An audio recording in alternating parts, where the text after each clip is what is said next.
All right, ನಮ್ಮ ಕರ್ತನೂ ರಕ್ಷಕನೂ ಆಗಿರುವ ಯೇಸು ಕ್ರಿಸ್ತನ ಹೆಸರಿನಲ್ಲಿ ನಾನು ನಿಮ್ಮೆಲ್ಲರನ್ನು ವಂದಿಸ್ತಾ ಇದ್ದೇನೆ. ಈ ದಿನದ ಒಂದು ವಾಕ್ಯೋಪದೇಶದ ಅಧ್ಯಯನಕ್ಕೆ ಸೇರಿ ಬಂದಂತ ನಿಮ್ಮೆಲ್ಲರನ್ನು ನಾನು ಅಭಿನಂದಿಸ್ತೇನೆ. ಆ ಈ ದಿನ ನಾವು ಎಫೆಸದವರಿಗೆ ಬರೆದ ಪತ್ರಿಕೆಯ ಅಧ್ಯಯನವನ್ನು ನಾವು ಮುಂದುವರಿಸಲಿಕ್ಕಿದ್ದೇವೆ. ಈ ಅಧ್ಯಯನದಲ್ಲಿ ವಿಶೇಷವಾಗಿ ಪೌಲನ ಪ್ರಾರ್ಥನೆಯನ್ನು ಕುರಿತು ನಾವು ಕಳೆದ ಕೆಲವು ಕ್ಲಾಸಸ್ನಲ್ಲಿ ಅಧ್ಯಯನ ಮಾಡ್ತಾ ಇದ್ದೇವೆ. ದೇವರು ಇವತ್ತು ನಮ್ಮನ್ನು ನಡೆಸಲಿ, ಆತನು ಇಚ್ಛಿಸಿರುವಂತ ವಿಷಯಗಳನ್ನು ನಾವು ಕಲಿತುಕೊಳ್ಳುವಂತೆ, ಅದನ್ನು ಸ್ವೀಕರಿಸಿ ಮತ್ತು ದೇವರ ಚಿತ್ತಾನುಸಾರವಾಗಿ ವಾಕ್ಯಾನುಸಾರವಾಗಿ ಪ್ರಾರ್ಥಿಸುವುದನ್ನು ನಾವು ಕಲಿತುಕೊಳ್ಳುವಂತೆ ಪವಿತ್ರಾತ್ಮನು ನಮ್ಮನ್ನು ನಡೆಸಲಿ ಎಂಬುದಾಗಿ ಪ್ರಾರ್ಥನೆಯೊಂದಿಗೆ ನಾವು ಪ್ರಾರಂಭ ಮಾಡಿಕೊಳ್ಳೋಣ. ಪ್ರಾರ್ಥನೆ ಮಾಡೋಣ. ನಮ್ಮನ್ನು ಅತಿಶಯವಾಗಿ ಪ್ರೀತಿ ಮಾಡುವಂತ ಪರಲೋಕದ ತಂದೆಯೇ, ನಿನ್ನ ಪರಿಶುದ್ಧ ನಾಮಕ್ಕೆ ನಾವು ಸ್ತೋತ್ರ ಮಾಡುತ್ತೇವೆ. ನಿನ್ನ ಒಬ್ಬನೇ ಕುಮಾರನ ಅಂತ ಯೇಸು ಕ್ರಿಸ್ತನ ಮೂಲಕ ನಮಗೆ ಅನುಗ್ರಹಿಸಿಕೊಟ್ಟಂತ ಪಾಪ ಕ್ಷಮಾಪಣೆ, ನಿತ್ಯ ಜೀವ ಮತ್ತು ವಿಮೋಚನೆಗಾಗಿ ನಾವು ನಿನಗೆ ಸ್ತೋತ್ರ ಮಾಡುತ್ತೇವೆ. ಕರ್ತನೆ, ನಿನ್ನ ವಾಕ್ಯವನ್ನು ನಮ್ಮ ಕೈಯಲ್ಲಿ ಕೊಟ್ಟಿದ್ದಕ್ಕಾಗಿ ಸ್ತೋತ್ರ. ಆ ವಾಕ್ಯವನ್ನು ನಾವು ಕಲಿತುಕೊಳ್ಳುವಂತೆ ದೈವ ಪ್ರೇರಿತವಾದಂತ ನಿನ್ನ ವಾಕ್ಯ ಅದು ನಮ್ಮ ದೈನಂದಿನ ಜೀವಿತದಲ್ಲಿ ಅಳವಡಿಸಿಕೊಳ್ಳುವಂತೆ, ನಿನ್ನ ವಾಕ್ಯದ ಬಲದಲ್ಲಿ ನಾವು ಜೀವಿಸುವಂತೆ, ವಿಶೇಷವಾಗಿ ಪವಿತ್ರಾತ್ಮನ ಬಲವನ್ನು ಜ್ಞಾನವನ್ನು ನಮ್ಮೆಲ್ಲರಿಗೂ ಅನುಗ್ರಹಿಸಿ ಎಂಬುದಾಗಿ ನಾವು ಪ್ರಾರ್ಥಿಸ್ತಾ ಇದ್ದೇವೆ. ಈ ದಿನ ಕರ್ತನೆ, ಈ ವೇದಿಕೆಯ ಮೂಲಕ ಬಂದಿರತಕ್ಕಂಥ ಎಲ್ಲ ವಿಶ್ವಾಸಿಗಳನ್ನು, ಸೇವಕರನ್ನು ಆಶೀರ್ವಾದ ಮಾಡು. ನಾವು ಕರ್ತನೆ ಮುಂದಿನ ಸಮಯವನ್ನು ನಿನಗೆ ಒಪ್ಪಿಸಿಕೊಡುತ್ತಾ ಇದ್ದೇವೆ. ಯಾವುದೇ ಅಡಚಣೆಗಳಾಗದಂತೆ ಏಕಾಗ್ರತೆಯಿಂದ, ಶ್ರದ್ಧೆಯಿಂದ, ತಾಳ್ಮೆಯಿಂದ ವಾಕ್ಯಗಳನ್ನು ಕೇಳಿ ಕಲಿತುಕೊಳ್ಳುವಂತೆ ನಿನ್ನ ವಿಶೇಷವಾದಂಥ ಕೃಪೆಯನ್ನು ನಮ್ಮೆಲ್ಲರಿಗೂ ಅನುಗ್ರಹಿಸು. ಅವನ ಪ್ರಾರ್ಥನೆ ವಿಷಯವಾಗಿ ನಾವು ಅಧ್ಯಯನ ಮಾಡುವಾಗ ನಮ್ಮನ್ನು ನಡೆಸು, ಕಲಿಸು, ಬೋಧಿಸು, ನಿನ್ನ ವಾಕ್ಯದಲ್ಲಿ ನಮ್ಮನ್ನು ಬೆಳೆಸಿ ಎಂಬುದಾಗಿ ಪ್ರಾರ್ಥಿಸ್ತೇವೆ. ಮಹಿಮೆ ಘನತೆ ನಾವು ನಿನಗೆ ಸಲ್ಲಿಸ್ತಾ ಇದ್ದೇವೆ. ಯೇಸು ಕ್ರಿಸ್ತನ ಹೆಸರಿನಲ್ಲಿ ಬೇಡುತ್ತೇವೆ ನಮ್ಮ ತಂದೆಯೇ, ಆಮೆನ್. ಆಮೆನ್. ಮತ್ತೊಂದು ಆವರ್ತಿ ನಿಮ್ಮೆಲ್ಲರನ್ನು ನಾನು ವಂದಿಸ್ತಾ ಇದ್ದೇನೆ. ನಿಮ್ಮ ಸತ್ಯವೇದಗಳನ್ನು ಎಫೆಸದವರಿಗೆ ಬರೆದ ಪತ್ರಿಕೆಗೆ ತಿರುಗಿಸಬೇಕಾಗಿ ನಾನು ನಿಮ್ಮಲ್ಲಿ ಕೇಳ್ಕೊಳ್ತೇನೆ. ಎಫೆಸದವರಿಗೆ ಬರೆದ ಪತ್ರಿಕೆ 1ನೇ ಅಧ್ಯಾಯ ವಚನ 15ರಿಂದ ವಚನ 23ರವರೆಗೆ ನೀವು ಗಮನಿಸುವುದಾದ್ರೆ, ಪೌಲನು ಎಫೆಸದವರಿಗೆ ಪ್ರಾರ್ಥನೆ ಮಾಡ್ತಾ ಇದ್ದಾನೆ. ನಾವು ನೋಡಿದ ಹಾಗೆ ಕಳೆದ ಕೆಲವೊಂದು ಕ್ಲಾಸಸ್ ಅಲ್ಲಿ ನಾವು ಗಮನಿಸಿದ ಹಾಗೆ ಪೌಲನು ಸುಮಾರು 4 ರೀತಿಯಾಗಿ ಸಭೆಗಳಿಗೋಸ್ಕರ ಪ್ರಾರ್ಥನೆ ಮಾಡ್ತಾ ಇದ್ದಾನೆ. ಎಫೆಸದವರ ಬರೆದ ಪತ್ರಿಕೆಗೆ ನೀವು ಬರುವಾಗ ಅವನ 2 ರೀತಿಯಾದಂಥ ಪ್ರಮುಖವಾದಂಥ ಪ್ರಾರ್ಥನೆಗಳು ನಮಗೆ ಕಂಡು ಬರ್ತವೆ. ಜನರ ಮನೋನೇತ್ರಗಳು ಅಥವಾ ವಿಶ್ವಾಸಿಗಳ ಮನೋನೇತ್ರಗಳು ತೆರೆಯಲ್ಪಡಲಿ, ಯಾವುದಕ್ಕೋಸ್ಕರ ಎಂಬುದಾಗಿ ನಾವು ಕಾಲಕ್ರಮೇಣ ನೋಡ್ಲಿಕ್ಕಿದ್ದೇವೆ. 3ನೇ ಅಧ್ಯಾಯಕ್ಕೆ ಬರುವಾಗ ಪವಿತ್ರಾತ್ಮನ ಬಲ ಎಂಥದ್ದು, ಸಭೆಯ ಮೂಲಕ ಅದನ್ನು ನಾವು ಅರಿತುಕೊಳ್ಳುವಂತೆ ಯೇಸು ಕ್ರಿಸ್ತನ ಪ್ರೀತಿಯಲ್ಲಿ ನಾವು ಬಲಗೊಳ್ಳುವಂತೆ ಪ್ರಾರ್ಥನೆ ಮಾಡ್ತಾನೆ. ಮತ್ತು ಫಿಲಿಪ್ಪಿದವರ ಬರೆದ ಪತ್ರಿಕೆಗೆ ನೀವು ಬರುವಾಗ ಅಲ್ಲಿಯೂ ಕೂಡ ಕ್ರಿಸ್ತನ ಆಳತೆಯ ಪ್ರೀತಿ ಎಂಥದ್ದು ಎಂಬುದಾಗಿ ವಿಶ್ವಾಸಿಗಳು ತಿಳಿದುಕೊಂಡು ಅದರಲ್ಲಿ ಬೇರೂರಲಿ ಎಂಬುದಾಗಿ ಪ್ರಾರ್ಥನೆ ಮಾಡ್ತಾನೆ.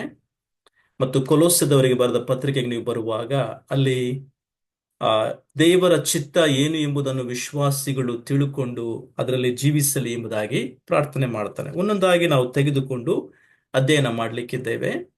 ಸದ್ಯಕ್ಕೆ ಎಫೆಸದವರಿಗೆ ಬರೆದ ಪತ್ರಿಕೆ 1ನೇ ಅಧ್ಯಾಯದ ಈ ಒಂದು ಪ್ರಾರ್ಥನಾ ಭಾಗವನ್ನು ನಾವು ತೆಗೆದುಕೊಂಡ್ರೆ, ಇಲ್ಲಿ ವಿಶೇಷವಾಗಿ ವಿಶ್ವಾಸಿಗಳ ಮನೋನೇತ್ರಗಳು ತೆರೆಯಲ್ಪಡಲಿ ಎಂಬುದಾಗಿ ಪ್ರಾರ್ಥನೆ ಮಾಡ್ತಾನೆ.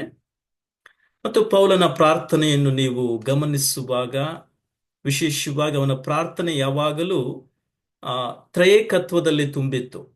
ತ್ರಯೇಕತ್ವ ಎಂಬುದಾಗಿ ಹೇಳುವಾಗ ನಾವು ನಂಬುವಂಥದ್ದು ಒಬ್ಬನೇ ದೇವರು. ಈ ಒಬ್ಬನೇ ದೇವರು ಮೂರು ವ್ಯಕ್ತಿಗಳಾಗಿ ನಮ್ಮ ರಕ್ಷಣೆಗೋಸ್ಕರವಾಗಿ ಪ್ರಕಟಿಸಲ್ಪಟ್ಟಿದ್ದಾರೆ ಎಂಬುದಾಗಿ ನಾವು ಅರ್ಥ ಮಾಡಿಕೊಳ್ತೇವೆ. ಸೊ ನಮ್ಮ ಪ್ರಾರ್ಥನೆಯೂ ಕೂಡ ಈ ತ್ರಯೇಕ ದೇವರ ಆ, ಒಂದು ವಿಷಯದಲ್ಲಿ ಅದು ಒಳಗೊಂಡಿರಬೇಕೆಂಬುದಾಗಿ ನಾವು ಗಮನಿಸ್ತೇವೆ. ವಿಶೇಷವಾಗಿ ಪ್ರಾರ್ಥನೆ ಮಾಡುವಾಗ ಪೌಲನು ಆ ತಂದೆಯನ್ನು ದೃಷ್ಟಿಸಿ ಪ್ರಾರ್ಥಿಸ್ತಾನೆ. ಮತ್ತೆರಡನೇದಾಗಿ ನಮ್ಮ ಪ್ರಾರ್ಥನೆ ಯೇಸು ಕ್ರಿಸ್ತನ ಅಧಿಕಾರವುಳ್ಳ ನಾಮದಲ್ಲಿ ಪ್ರಾರ್ಥಿಸುವಂಥದ್ದು. ಮೂರನೇದಾಗಿ ನಮ್ಮ ಪ್ರಾರ್ಥನೆ ಯಾವಾಗಲೂ ಪವಿತ್ರಾತ್ಮನ ನಡೆಸುವಿಕೆ, ಆತನ ಬಲದಲ್ಲಿ, ಆತನ ಮಾರ್ಗದರ್ಶನದಲ್ಲಿ ಇರಬೇಕು ಎಂಬುದು ನಾವು ಕಲ್ತ್ಕೊಳ್ಬೇಕಾದಂಥ ವಿಷಯ. ಯಾವಾಗಲೂ ಪ್ರಾರ್ಥನೆ ತಂದೆಯನ್ನು ದೃಷ್ಟಿಸಿ ಯೇಸು ಕ್ರಿಸ್ತನ ಒಂದು ಅಧಿಕಾರವುಳ್ಳ ನಾಮದಲ್ಲಿ ಮತ್ತು ಪವಿತ್ರಾತ್ಮನ ಮಾರ್ಗದರ್ಶನ, ನಡೆಸುವಿಕೆ, ಆತನ ಬಲದಲ್ಲಿ ಆ ಪ್ರಾರ್ಥನೆ ಒಳಗೊಂಡಿರುವಂಥದ್ದು ಬಹಳ ಪ್ರಮುಖವಾಗಿದೆ. ಪೌಲನು ಪ್ರಾರ್ಥನೆ ಮಾಡುವಾಗ ಒಂದು ವಿಶೇಷವಾದಂಥ ಸಂಗತಿ ನಮಗೆ ಕಲಿಸ್ತಾ ಇದ್ದಾನೆ. ಪೌಲನ ಪ್ರಾರ್ಥನೆ ಯಾವಾಗಲೂ ಮುಂದುವರೆದ ಪ್ರಾರ್ಥನೆಯಾಗಿತ್ತು ಅಥವಾ ಎಡೆಬಿಡದೆ ಮಾಡುವಂತ ಪ್ರಾರ್ಥನೆಯಾಗಿತ್ತು. ಆ ವಿಷಯವಾಗಿ ನಾವು ಗಮನಿಸಿದ್ದೇವೆ. ಇಡೀ ಹೊಸ ಒಡಂಬಡಿಕೆ ನಮ್ಮನ್ನು ಎಡೆಬಿಡದೆ ಮಾಡುವಂತ ಪ್ರಾರ್ಥನೆಗೋಸ್ಕರವಾಗಿ ಕರೆಯುತ್ತಾ ಇದೆ. ಅದಕ್ಕೋಸ್ಕರವಾಗಿ ಒಪ್ಪಿಸಿಕೊಡುವಂಥದ್ದು ಬಹಳ ಪ್ರಾಮುಖ್ಯ ಎಂಬುದಾಗಿ ಪೌಲನಿಂದ ನಾವು ಕಲ್ತ್ಕೊಳ್ತಾ ಇದ್ದೇವೆ. ಮತ್ತು ಪೌಲನ ಪ್ರಾರ್ಥನೆ ನೀವು ಗಮನಿಸಿದ್ರೆ ಇದು ಕೇವಲ ಅವನು ಒಬ್ಬಂಟಿಗನಾಗಿ ಮಾತ್ರ ಪ್ರಾರ್ಥಿಸುತ್ತಾ ಇರಲಿಲ್ಲ. ಅವನು ಅನೇಕ ಪ್ರಾರ್ಥನಾ ವೀರರನ್ನು, ಪ್ರಾರ್ಥನಾ ಸಂಘವನ್ನು, ಪ್ರಾರ್ಥನಾ ಸೈನ್ಯವನ್ನು ತನ್ನ ಸೇವೆಯಲ್ಲಿ ಎಬ್ಬಿಸಿದ್ದ. ಸೊ ಅನೇಕರು ಅವನೊಟ್ಟಿಗೆ ಈ ವಿಶ್ವಾಸಿಗಳಿಗೋಸ್ಕರ, ಪಟ್ಟಣಕ್ಕೋಸ್ಕರ, ಅವರು ಮಾಡುವಂತ ಸೇವೆಗಳಿಗೋಸ್ಕರವಾಗಿ ಪ್ರಾರ್ಥಿಸ್ತಾ ಇದ್ರು. ಸೊ ಅದು ಕೂಡ ಬಹಳ ಪ್ರಮುಖವಾದಂತ ಸಂಗತಿ.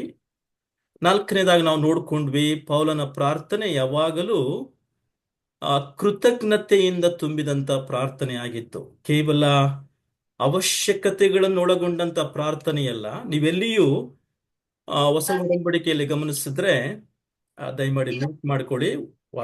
ವಾಕ್ಯ ಕೇಳುವಾಗ ಯಾರು ಆನ್ ಮಾಡಬೇಡಿ. ಸೊ ನೀವು ಹೊಸ ಒಡಂಬಡಿಕೆಯಲ್ಲಿ ಗಮನಿಸಿದ್ರೆ ಎಲ್ಲಿಯೂ ಕೂಡ ಪೌಲನ ಪ್ರಾರ್ಥನೆ ಆಗಲಿ ಅಥವಾ ಬೇರೆ ಬೇರೆ ಭಾಗಗಳಲ್ಲಿ ಅವಶ್ಯಕತೆಗಳನ್ನು ಒಳಗೊಂಡಂತ ವಿಷಯಕ್ಕೆ ಅವರು ಹೆಚ್ಚು ಒತ್ತು ಕೊಟ್ಟಿಲ್ಲ. ಅಂದ್ರೆ ಅವಶ್ಯಕತೆಗಳಿಗಾಗಿ ನಾವು ಪ್ರಾರ್ಥಿಸಬಾರದು ಎಂಬುದಾಗಲ್ಲ, ಆದ್ರೆ ಕೃತಜ್ಞತಾ ಪ್ರಾರ್ಥನೆಗಳನ್ನು ಹೆಚ್ಚಾಗಿ ನಾವು ನೋಡ್ತೇವೆ. ಅಂದ್ರೆ ಹೆಚ್ಚಾಗಿ ದೇವರು ಏನು ಮಾಡಿದ್ದಾನೆ ಎಂಬುದನ್ನು ಗಮನಿಸಿ ಆ ವಿಷಯದಲ್ಲಿ ದೇವರಿಗೆ ಸ್ತೋತ್ರ ಸಲ್ಲಿಸುತ್ತಾ ತಮ್ಮ ಪ್ರಾರ್ಥನಾ ಮನವಿಗಳನ್ನು ದೇವರ ಮುಂದೆ ಅವರು ತರ್ತಾ ಇದ್ರು. ಅದರ ವಿಷಯವಾಗಿ ಕೂಡ ನಾವು ಕಲ್ತ್ಕೊಂಡಿದ್ದೇವೆ. ಮತ್ತು ಪೌಲನ ಪ್ರಾರ್ಥನೆ ವಿಶೇಷವಾಗಿ ನೀವು ಗಮನಿಸಿದ್ರೆ ಈ ವಾಕ್ಯ ಭಾಗದಲ್ಲಿ ಎಫೆಸದವರಿಗೆ ಬರೆದ ಪತ್ರಿಕೆ 1ನೇ ಅಧ್ಯಾಯ 15ನೇ ವಚನ ನನ್ನ ಜೊತೆಗೆ ನೀವು ಗಮನಿಸಿ. 15ನೇ ವಚನ ನಾವಾಗಲೇ ನೋಡ್ಕೊಂಡಿದ್ದೇವೆ, ಆದ್ರೆ ಇಲ್ಲಿ ಒಂದು ಸಂಗತಿ ನಾನು ನಿಮ್ಮೊಟ್ಟಿಗೆ ಹೇಳಲಿಕ್ಕೆ ನಾನು ಇಷ್ಟಪಡ್ತೇನೆ.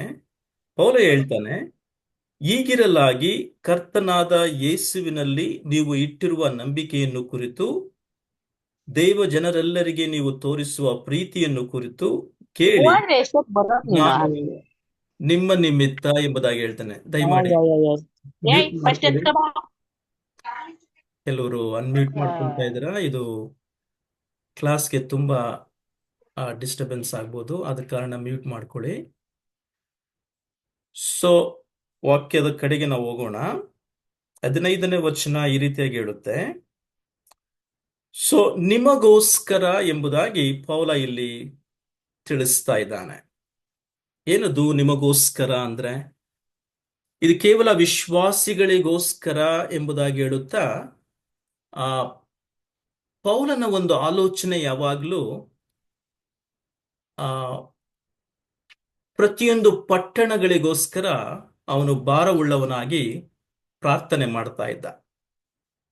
ಅವನು ಹೋಗುವಂತ ಪಟ್ಟಣಗಳಲ್ಲಿ ಸುವಾರ್ತೆ ಸಾರಲ್ಪಡುವಾಗ, ಅಲ್ಲಿ ಒಂದು ಸಭೆ ಸ್ಥಾಪಿಸಲ್ಪಡುವಾಗ ಆ ಪಟ್ಟಣಕ್ಕೋಸ್ಕರ ಅವನು ಜವಾಬ್ದಾರಿಯುತವಾಗಿ ಪ್ರಾರ್ಥನೆ ಮಾಡ್ತಾ ಇದ್ದ. ಸೊ ಒಂದು ಕಡೆ ವಿಶ್ವಾಸಿಗಳಿಗೋಸ್ಕರ ಪ್ರಾರ್ಥಿಸುವಂಥದ್ದು ಬಹಳ ಪ್ರಾಮುಖ್ಯ. ಇನ್ನೊಂದು ಕಡೆ ನಾವಿರುವಂತ ಪಟ್ಟಣಗಳಿಗೋಸ್ಕರ ಜವಾಬ್ದಾರಿಯುತರಾಗಿ ನಾವು ಪ್ರಾರ್ಥಿಸುವಂಥದ್ದು ಅದು ಬಹಳ ಪ್ರಾಮುಖ್ಯ. ಅದನ್ನು ನಾನು ಇವತ್ತು ನಿಮಗೆ ತೋರಿಸಿಕೊಡ್ಲಿಕ್ಕೆ ನಾನು ಇಷ್ಟಪಡ್ತೇನೆ. ನೀವು ಗಮನಿಸಿದ್ರೆ ನಮಗೆ ಸುಮಾರು 13 ಆ ಪತ್ರಿಕೆಗಳಿದ್ದಾವೆ. ಪೌಲನು ಬರೆದಂತ 13 ಪತ್ರಿಕೆಗಳು, ಅಥವಾ ಇಡೀ ಹೊಸ ಒಡಂಬಡಿಕೆಯಲ್ಲಿ 21 ಪತ್ರಿಕೆಗಳಲ್ಲಿ 13 ಪತ್ರಿಕೆಗಳೆಲ್ಲವೂ ಕೂಡ ಆ ಪಟ್ಟಣಗಳಿಗೆ, ಆ ಸಭೆಗಳಲ್ಲಿ, ಆ ಯಾವ್ಯಾವ ಪಟ್ಟಣಗಳಲ್ಲಿ ಸಭೆಗಳು ಸ್ಥಾಪಿಸಲ್ಪಟ್ಟಿದ್ದಾವೋ ಆ ಪಟ್ಟಣಗಳಿಗೆ, ಆ ಪಟ್ಟಣಗಳಲ್ಲಿ ಜೀವಿಸಿದಂತ ವಿಶ್ವಾಸಿಗಳಿಗೆ ಬರೆಯಲ್ಪಟ್ಟಂತ ಪತ್ರಿಕೆಗಳಾಗಿವೆ. ಉದಾಹರಣೆಗಾಗಿ ಎಫೇಸದವರಿಗೆ ಎಂಬುದಾಗಿ ಪೌಲ ಹೇಳುವಾಗ ಅದು ಎಫೇಸ ಪಟ್ಟಣದಲ್ಲಿ ಇರುವಂತ ವಿಶ್ವಾಸಿಗಳಿಗಾಗಿ, ಅಥವಾ ಎಫೇಸ ಪಟ್ಟಣಕ್ಕೆ ಆ ಪತ್ರಿಕೆ ಹೋಗ್ತಾ ಇದೆ. ಅದೇ ರೀತಿಯಾಗಿ ಕೊಲೊಸ್ಸೆ ಒಂದು ಪಟ್ಟಣವಾಗಿತ್ತು, ಅಥವಾ ಥೆಸಲೋನಿಕ ಒಂದು ಪಟ್ಟಣವಾಗಿತ್ತು, ಫಿಲಿಪ್ಪಿ ಒಂದು ಪಟ್ಟಣವಾಗಿತ್ತು.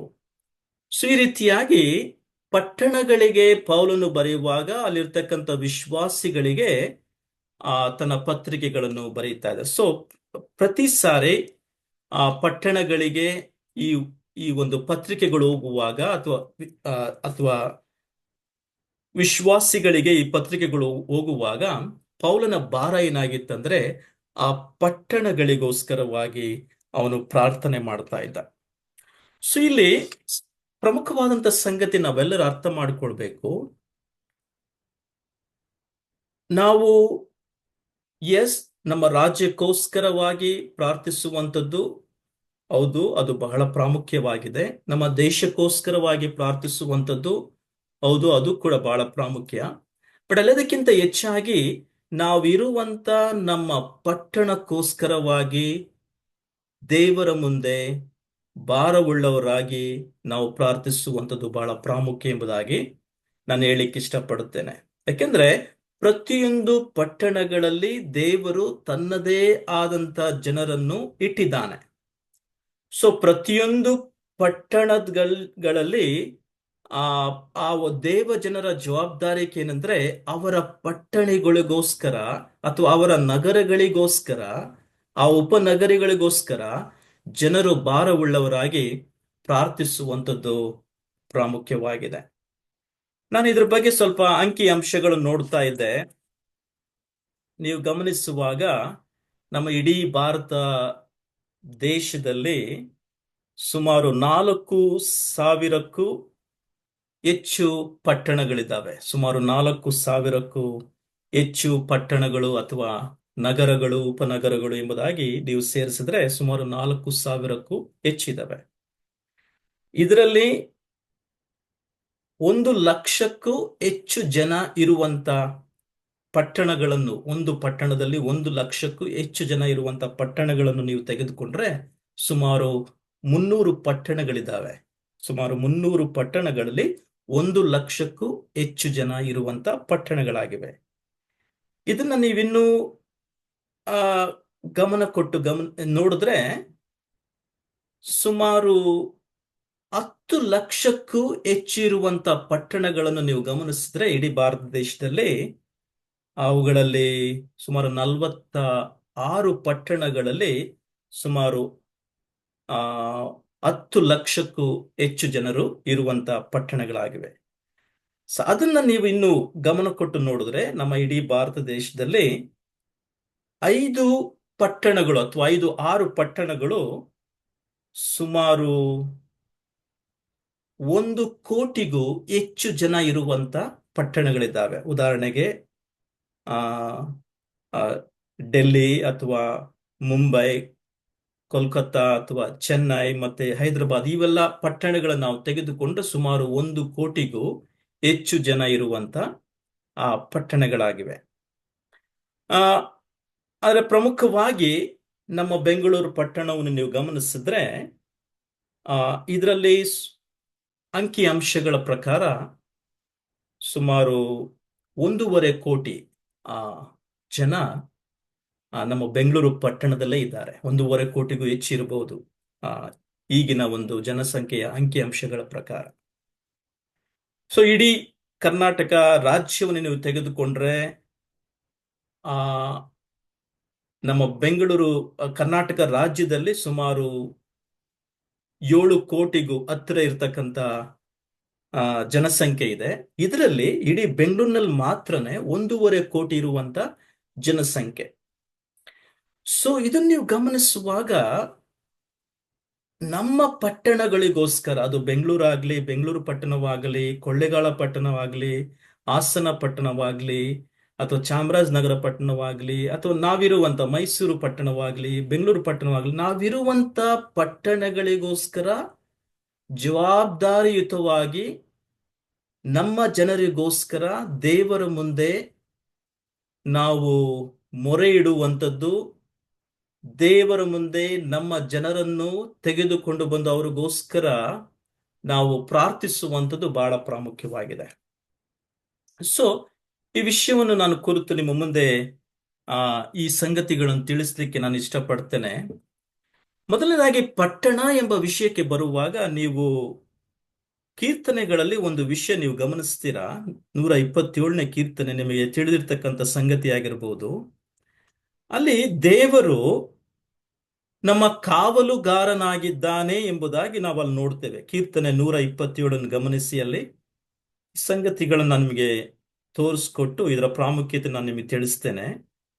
127ನೇ ಕೀರ್ತನೆಯಲ್ಲಿ ಕೀರ್ತನೆಗಾರನ ಈ ರೀತಿಯಾಗಿ ಹೇಳ್ತಾನೆ, ಯೆಹೋವನು ಮನೆ ಕಟ್ಟದಿದ್ದರೆ ಅದನ್ನು ಕಟ್ಟುವವರು ಕಷ್ಟಪಡುವುದು ವ್ಯರ್ಥ ಎಂಬುದಾಗಿ ಹೇಳ್ತಾನೆ. ಹಾಗೆ ಗಮನಿಸಿ, ಯೆಹೋವನು ಪಟ್ಟಣವನ್ನು ಕಾಯದಿದ್ದರೆ ಕಾವಲುಗಾರರು ಅದನ್ನು ಕಾಯುವುದು ವ್ಯರ್ಥ.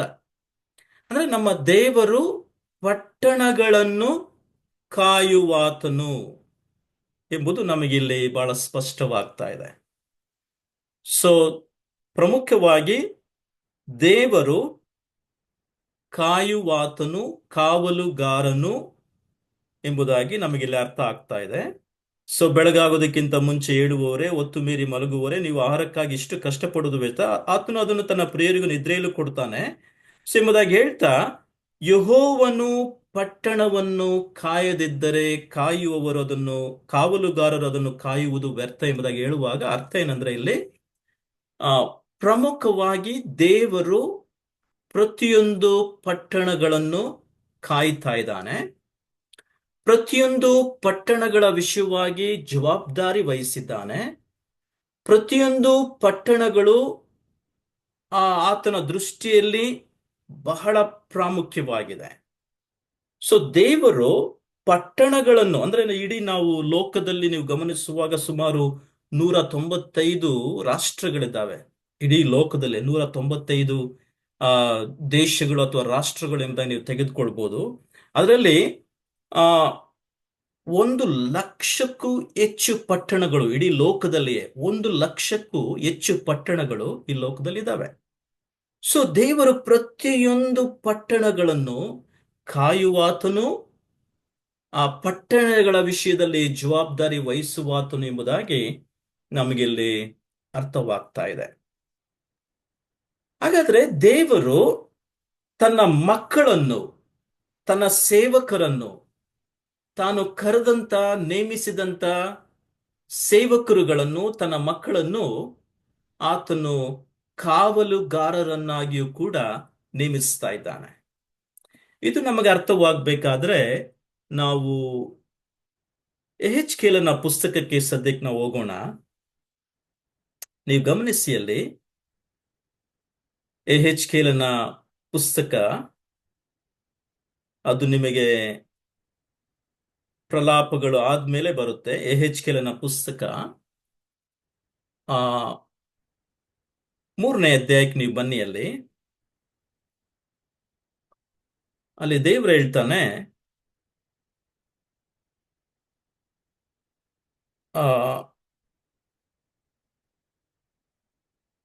ಇಲ್ಲಿ ನೀವು ಗಮನಿಸಿದ್ರೆ ಪ್ರಮುಖವಾದಂತ ಸಂಗತಿ ನೋಡಿ, ಅಲ್ಲಿ 3ನೇ ಅಧ್ಯಾಯ ವಚನ, ಯೆಹೆಜ್ಕೇಲನ ಪುಸ್ತಕ 3ನೇ ಅಧ್ಯಾಯ ವಚನ ಆ, 4ರಿಂದ ನಾವು ಗಮನಿಸ್ತಾ ಹೋಗೋಣ. ಇಲ್ಲಿ ನೀವು ಗಮನಿಸಿ. ಆ ಆಮೇಲೆ ಆತನು ನನಗೆ ಹೀಗೆ ಹೇಳಿದನು, ನರಪುತ್ರನೇ, ನೀನು ಇಸ್ರಾಯೇಲ್ ವಂಶದವರ ಬಳಿಗೆ ಹೋಗಿ ನಾನು ತಿಳಿಸುವ ಮಾತುಗಳನ್ನು ಅವರಿಗೆ ನುಡಿ. ನಾನು ನಿನ್ನನ್ನು ಇಸ್ರಾಯೇಲ್ ವಂಶದವರಿಗೆ ಬಳಿಗೆ ಕಳುಹಿಸುತ್ತೇನೆಯೇ ಹೊರತು ಕಷ್ಟಕರವಾದ ಅನ್ಯ ಭಾಷೆಗಳ ಬಳಿಗೆ ಕಳುಹಿಸುವುದಿಲ್ಲ ಎಂಬುದಾಗಿ ಹೇಳ್ತದಾನೆ. ಹೌದು, ನಿನಗೆ ತಿಳಿಸಲಾಗದ ಕಷ್ಟಕರವಾದ ಅನ್ಯ ಭಾಷೆಗಳನ್ನಾಡುವ ನಾನಾ ಜನಾಂಗಗಳ ಕಡೆಗೆ ನಾನು ಕಳಿಸ್ತಾ ಇಲ್ಲ, ಇಂಥವರ ಕಡೆಗೆ ನಾನು ನಿನ್ನನ್ನು ಕಳಿಸ್ತಾ ಇದ್ದೇನೆ ಎಂಬುದಾಗಿ ಹೇಳುತ್ತಾ 7ನೇ ವಚನ, ಇಸ್ರಾಯೇಲ್ ವಂಶದವರು ನೀವು ಕಿವಿಗೊಡಲಲ್ಲದವರು, ನನಗೂ ಕಿವಿಗೊಡಲಲ್ಲರು, ಅವರೆಲ್ಲರೂ ನಾಚಿಗೆಟ್ಟವರು, ಹಠಗಾರರು ಎಂಬುದಾಗಿ ಹೇಳ್ತಾ ಹಾಗೇ ಮುಂದುವರ್ಸ್ಕೊಂಡು ಹೋದ್ರೆ ನೀವು ಗಮನಿಸ್ತೀರಾ. ನೀವು 12ನೇ ವಚನಕ್ಕೆ ಬನ್ನಿ. ಆಮೇಲೆ ದೇವರ ಆತ್ಮನು ನನ್ನನ್ನು ಎತ್ತಿಕೊಂಡು ಹೋಗಲಾಗಿ ಮಹಿಮೆಯಿಂದ ಕೂಡಿದ ಯೆಹೋವನಿಗೆ ಆತನ ವಾಸಸ್ಥಾನದಲ್ಲಿ ಸ್ತೋತ್ರವಾಗಲಿ ಎಂಬ ಮಹಾಶಬ್ದ ನನಗೆ ಕೇಳಿಸ್ತು. ಅಲ್ಲಿ ದೇವರು ಹೇಳ್ತಾನೆ, ನಾನು ನಿನ್ನನ್ನು ಒಬ್ಬ ಕಾವಲುಗಾರನನ್ನಾಗಿ ನೇಮಿಸುತ್ತಾ ಇದ್ದೇನೆ. 33ನೇ ಅಧ್ಯಾಯಕ್ಕೆ ನೀವು ಬನ್ನಿ. ಇದೇ ಒಂದು ಎಹೆಚ್ಕೆಲನ ಪುಸ್ತಕ 33ನೇ ಅಧ್ಯಾಯಕ್ಕೆ ನೀವು ಬಂದ್ರೆ ಅಲ್ಲಿ ನಮಗೆ ಸ್ಪಷ್ಟವಾಗ್ತಾ ಇದೆ.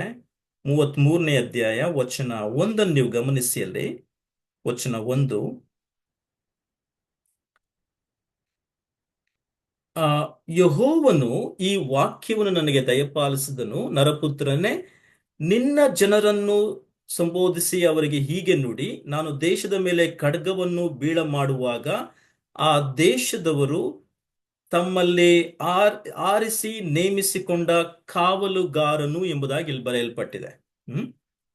ತಮ್ಮಲ್ಲಿ ಆರಿಸಿ ನೇಮಿಸಿಕೊಂಡ ಕಾವಲುಗಾರನು ದೇಶದ ಮೇಲೆ ಬೀಳುವ ಖಡ್ಗವನ್ನು ನೋಡಿದ ಕೂಡಲೇ ಕೊಂಬನ್ನೂದಿ ಸ್ವಜನರನ್ನು ಎಚ್ಚರಿಸಿದರೂ ಕೊಂಬಿನ ಕೂಗನ್ನು ಕೇಳಿದ ಯಾವನೇ ಆಗಲಿ ಎಚ್ಚರಗೊಳ್ಳದೆ ಬೀಳುವ ಖಡ್ಗಕ್ಕೆ ಸಿಕ್ಕಿ ನಾಶವಾದರೆ ತನ್ನ ಮರಣಕ್ಕೆ ತಾನೇ ಕಾರಣನಾಗುತ್ತಾನೆ. ಅವನು ಕೊಂಬಿನ ಕೂಗನ್ನು ಕೇಳಿಯೂ ಎಚ್ಚರಗೊಳ್ಳಲಿಲ್ಲವಷ್ಟೇ, ತನ್ನ ಮರಣಕ್ಕೆ ತಾನೇ ಕಾರಣನು. ಎಚ್ಚರಗೊಂಡರೆ ತನ್ನ ಮರಣವನ್ನು ಉಳಿಸಿಕೊಳ್ಳುತ್ತಿದ್ದನು.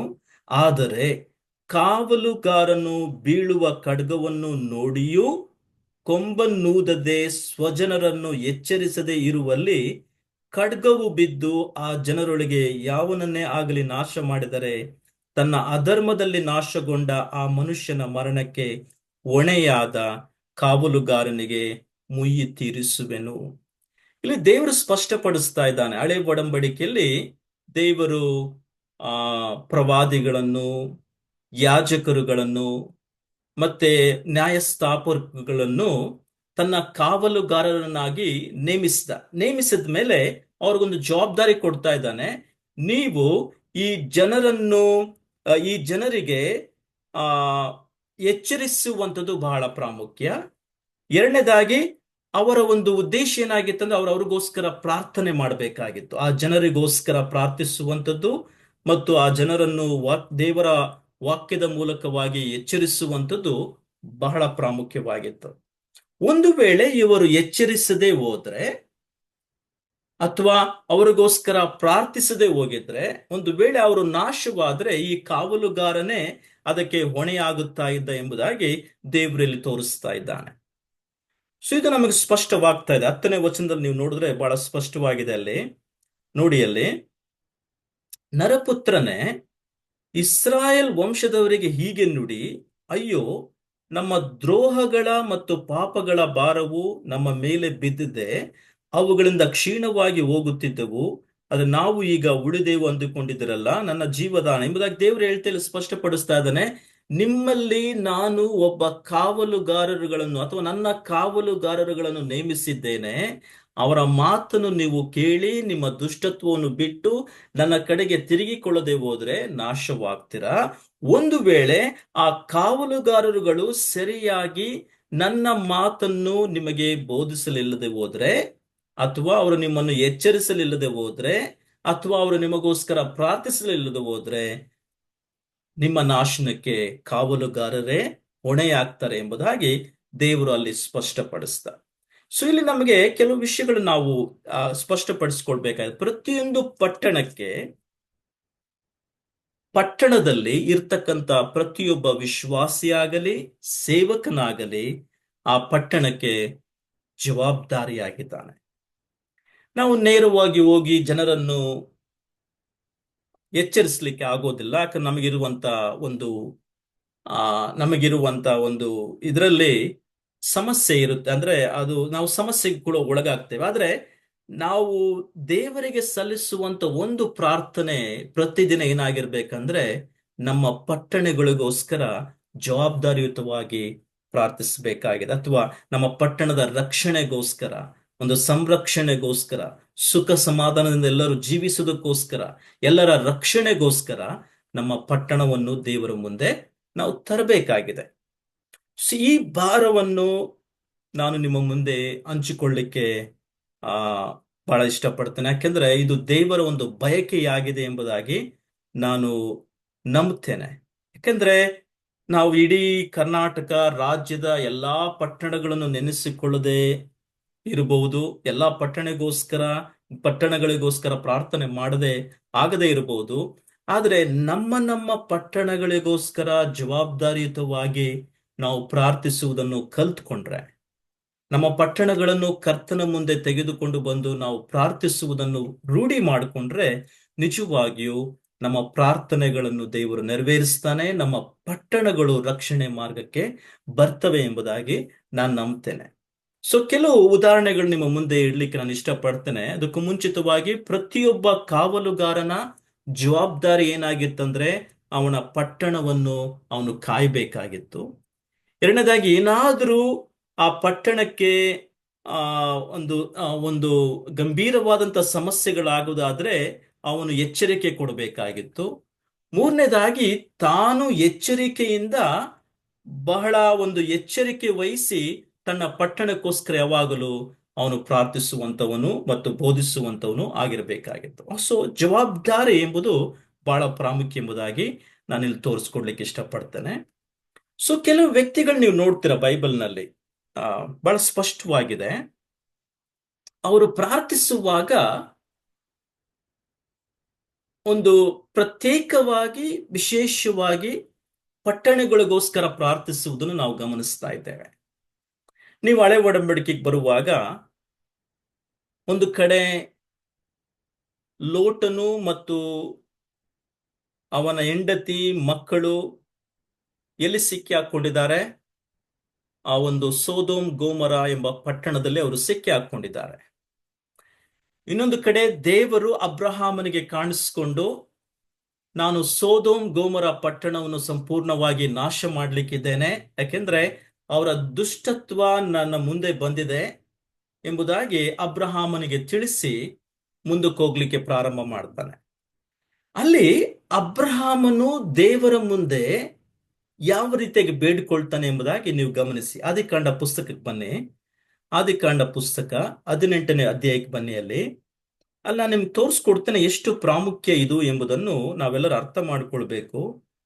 ಇದು ಅಬ್ರಹಾಮನಿಗೆ ಸೋದೋಮ್ ಗೋಮರ ಪಟ್ಟಣ ರಕ್ಷಿಸಲ್ಪಡಬೇಕೆಂಬುದಾಗಿ ಅವನು ಪ್ರಾರ್ಥನೆ ಮಾಡಲಿಲ್ಲ.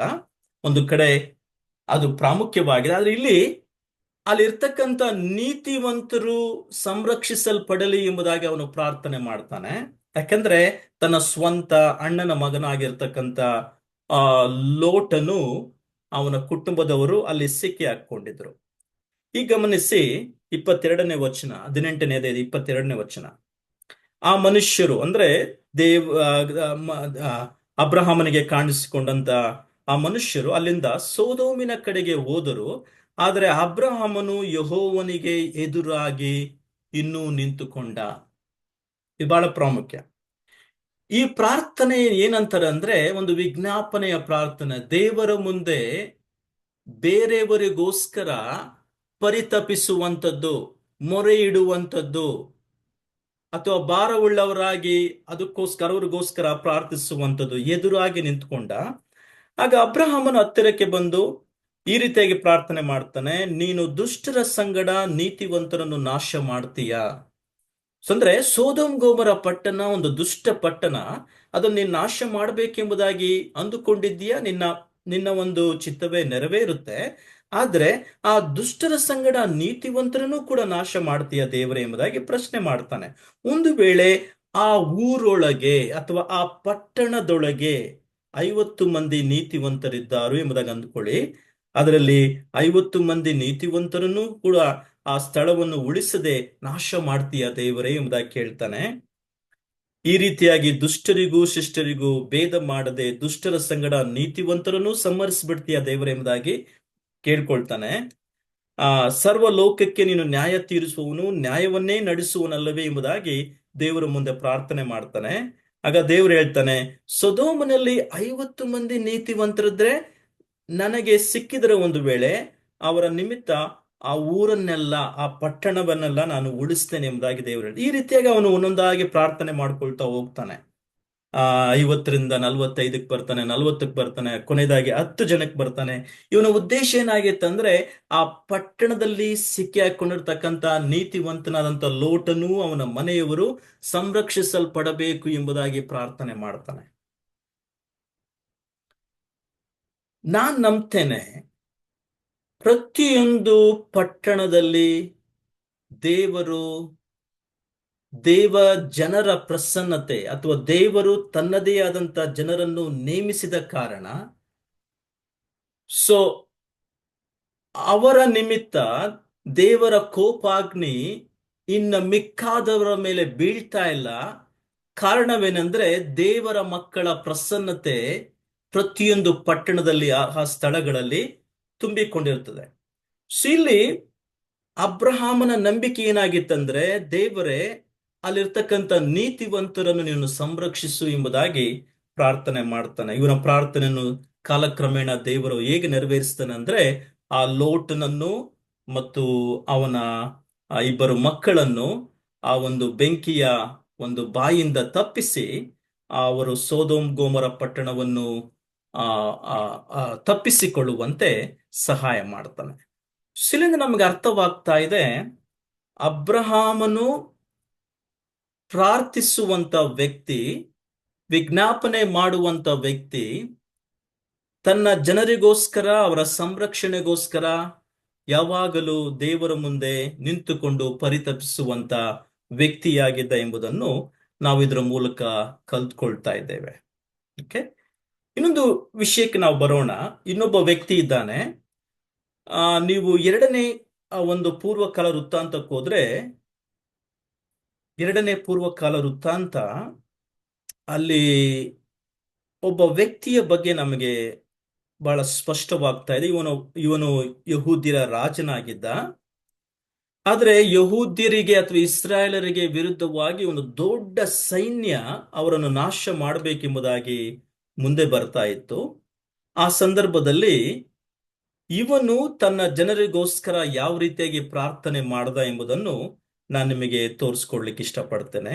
ಯಾಕೆಂದ್ರೆ ಪ್ರತಿಯೊಂದು ಪಟ್ಟಣಗಳಿಗೋಸ್ಕರ ನಮ್ಮ ಜನಗಳಿಗೋಸ್ಕರವಾಗಿ ನಾವು ಭಾರವುಳ್ಳವರಾಗಿ ಪ್ರಾರ್ಥಿಸುವಂಥದ್ದು ಎಷ್ಟು ಪ್ರಾಮುಖ್ಯವಾಗಿದೆ ಎಂಬುದಾಗಿ ನೀವು ತಿಳ್ಕೊಳ್ಬೇಕು. ಅದಕ್ಕೆ ನಾನು ಎಲ್ಲ ಉದಾಹರಣೆಗಳನ್ನು ನಾನು ನಿಮಗೆ ತಿಳಿಸ್ತಾ ಇದ್ದೇನೆ. 20ನೇ ಅಧ್ಯಾಯಕ್ಕೆ ನೀವು ಬಂದ್ರೆ ಅಲ್ಲಿ ನೀವು ಗಮನಿಸಿ, ಆ ಇದಾದ ಮೇಲೆ ಮೊವಾಬ್ಯರು, ಅಮ್ಮೋನಿಯರು, ಮೆಗೋನ್ಯರಲ್ಲಿ ಕೆಲವರು ಮತ್ತು ಯೆಹೋಷಾಫಾಟನಿಗೆ ವಿರುದ್ಧವಾಗಿ ಯುದ್ಧಕ್ಕೆ ಬಂದರು.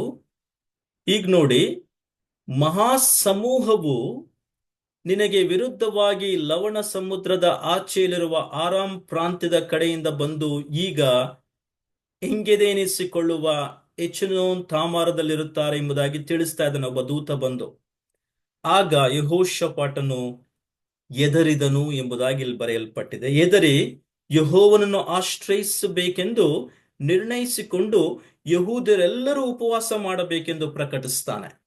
ಸೊ ಎಲ್ಲರನ್ನು ಕರೀತಾನೆ, ಅವರೆಲ್ಲರೂ ಉಪವಾಸಕ್ಕೆ ಅವರನ್ನು ಕರೀತಾನೆ, ಪ್ರಾರ್ಥನೆ ಕರೀತಾನೆ. ಆಗ ಯಹೂದ್ಯರು ಯೆಹೋವನ ಸಹಾಯವನ್ನು ಕೇಳಿಕೊಳ್ಳುವುದಕ್ಕಾಗಿ ತಮ್ಮ ಎಲ್ಲಾ ಪಟ್ಟಣಗಳಿಂದ ಆತನ ಸನ್ನಿಧಿಯಲ್ಲಿ ಕೂಡಿ ಬಂದರು. ಒಂದು ಸಂದಿಗ್ಧವಾದಂತಹ ಪರಿಸ್ಥಿತಿ ಇದು. ಇದೇನೆಂದ್ರೆ, ಒಂದು ದೊಡ್ಡ ಸಮೂಹ ಈ ಯಹೂದ್ಯರನ್ನು ಅಥವಾ ಇಸ್ರಾಯೇಲರನ್ನು ಮುತ್ತಿಗೆ ಹಾಕಿ ಇವರನ್ನು ನಾಶ ಮಾಡಬೇಕೆಂಬುದಾಗಿ ಅಂದುಕೊಂಡಿದೆ.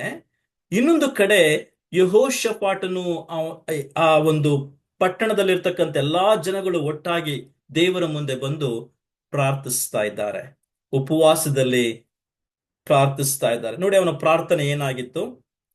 6ನೇ ವಚನ, ಯೆಹೋವನೇ, ನಮ್ಮ ಪಿತೃಗಳ ದೇವರೇ, ಪರಲೋಕದಲ್ಲಿ ದೇವರಾಗಿರುವಾತನು ನೀನಲ್ಲವೋ.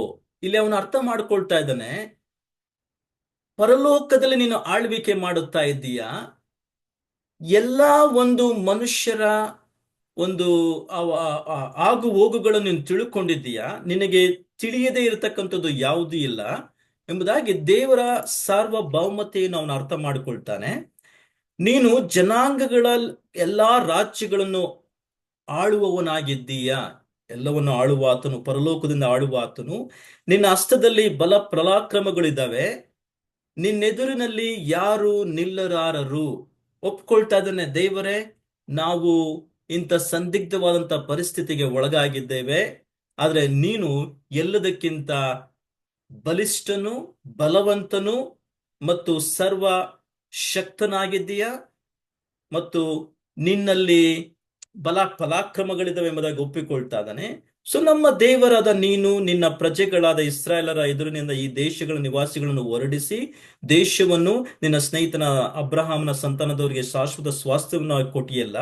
ಅವರು ಈ ದೇಶದಲ್ಲಿ ಇಳುಕೊಂಡು ಇದರಲ್ಲಿ ನಿನ್ನ ಹೆಸರಿಗೋಸ್ಕರ ಪವಿತ್ರಾಲಯವನ್ನು ಕಟ್ಟಿ ತಮ್ಮ ಮೇಲೆ ಖಡ್ಗ, ವಿಧಿ, ಘೋರ, ವ್ಯಾಧಿ ಮತ್ತು ಕ್ಷಾಮ ಮೊದಲಾದ ಆಪತ್ತುಗಳು ಬರುವಾಗ ತಾವು ನಿನ್ನ ನಾಮ ಮಹತ್ತು ಇರುವ ಈ ಆಲಯದ ಮುಂದೆ ಮತ್ತು ನಿನ್ನ ಮುಂದೆಯೂ ನಿಂತು ತಮ್ಮ ಇಕ್ಕಟ್ಟಿನಲ್ಲಿ ನಿನಗೆ ಮೊರೆ ಇಡುವುದಾದ್ರೆ ನೀನು ಕೇಳಿ ಅವರನ್ನು ರಕ್ಷಿಸುತ್ತೀಯ ಎಂಬುದಾಗಿ ಒಪ್ಪಿಕೊಳ್ತಾ ಇದ್ದಾನೆ. ಅಂದ್ರೆ ದೇವರು ಏನು ವಾಗ್ದಾನ ಮಾಡಿದ್ದಾನೋ ಅದನ್ನು ದೇವರಿಗೆ ತಿಳಿಸ್ತಾ ಇದ್ದಾನೆ. ದೇವರೇ, ನೀನೇ ಹೇಳಿದೀಯಲ್ಲ, ಒಂದು ವೇಳೆ ನಿನ್ನ ಜನರು ಆ ಖಡ್ಗವನ್ನಾಗಲಿ, ಘೋರ ವ್ಯಾಧಿಯನ್ನಾಗಲಿ, ಕ್ಷಾಮವನ್ನಾಗಲಿ, ಆಪತ್ತುಗಳನ್ನಾಗಲಿ ಸಂಧಿಸಿದ್ರೆ ಅವರನ್ನು, ಅವರ ಸಂಗಡ ಇದ್ದು ಅವರನ್ನು ನೀನು ರಕ್ಷಿಸುತ್ತೀಯ. ಯಾಕಂದ್ರೆ ಅವರು ಬಂದು ನಿನ್ನ ಆಲಯದ ಮುಂದೆ ಬಂದು ತಮ್ಮ ಇಕ್ಕಟ್ಟಿನಲ್ಲಿ ನಿನಗೆ ಮೊರೆ ಇಡುವಾಗ ಅವರು ನೀನು ರಕ್ಷಿಸುತ್ತೀಯ ಅಲ್ಲ ಎಂಬುದಾಗಿ ದೇವರ ವಾಗ್ದಾನಗಳನ್ನು ತಿಳಿಸ್ತಾ ಇದ್ದಾನೆ.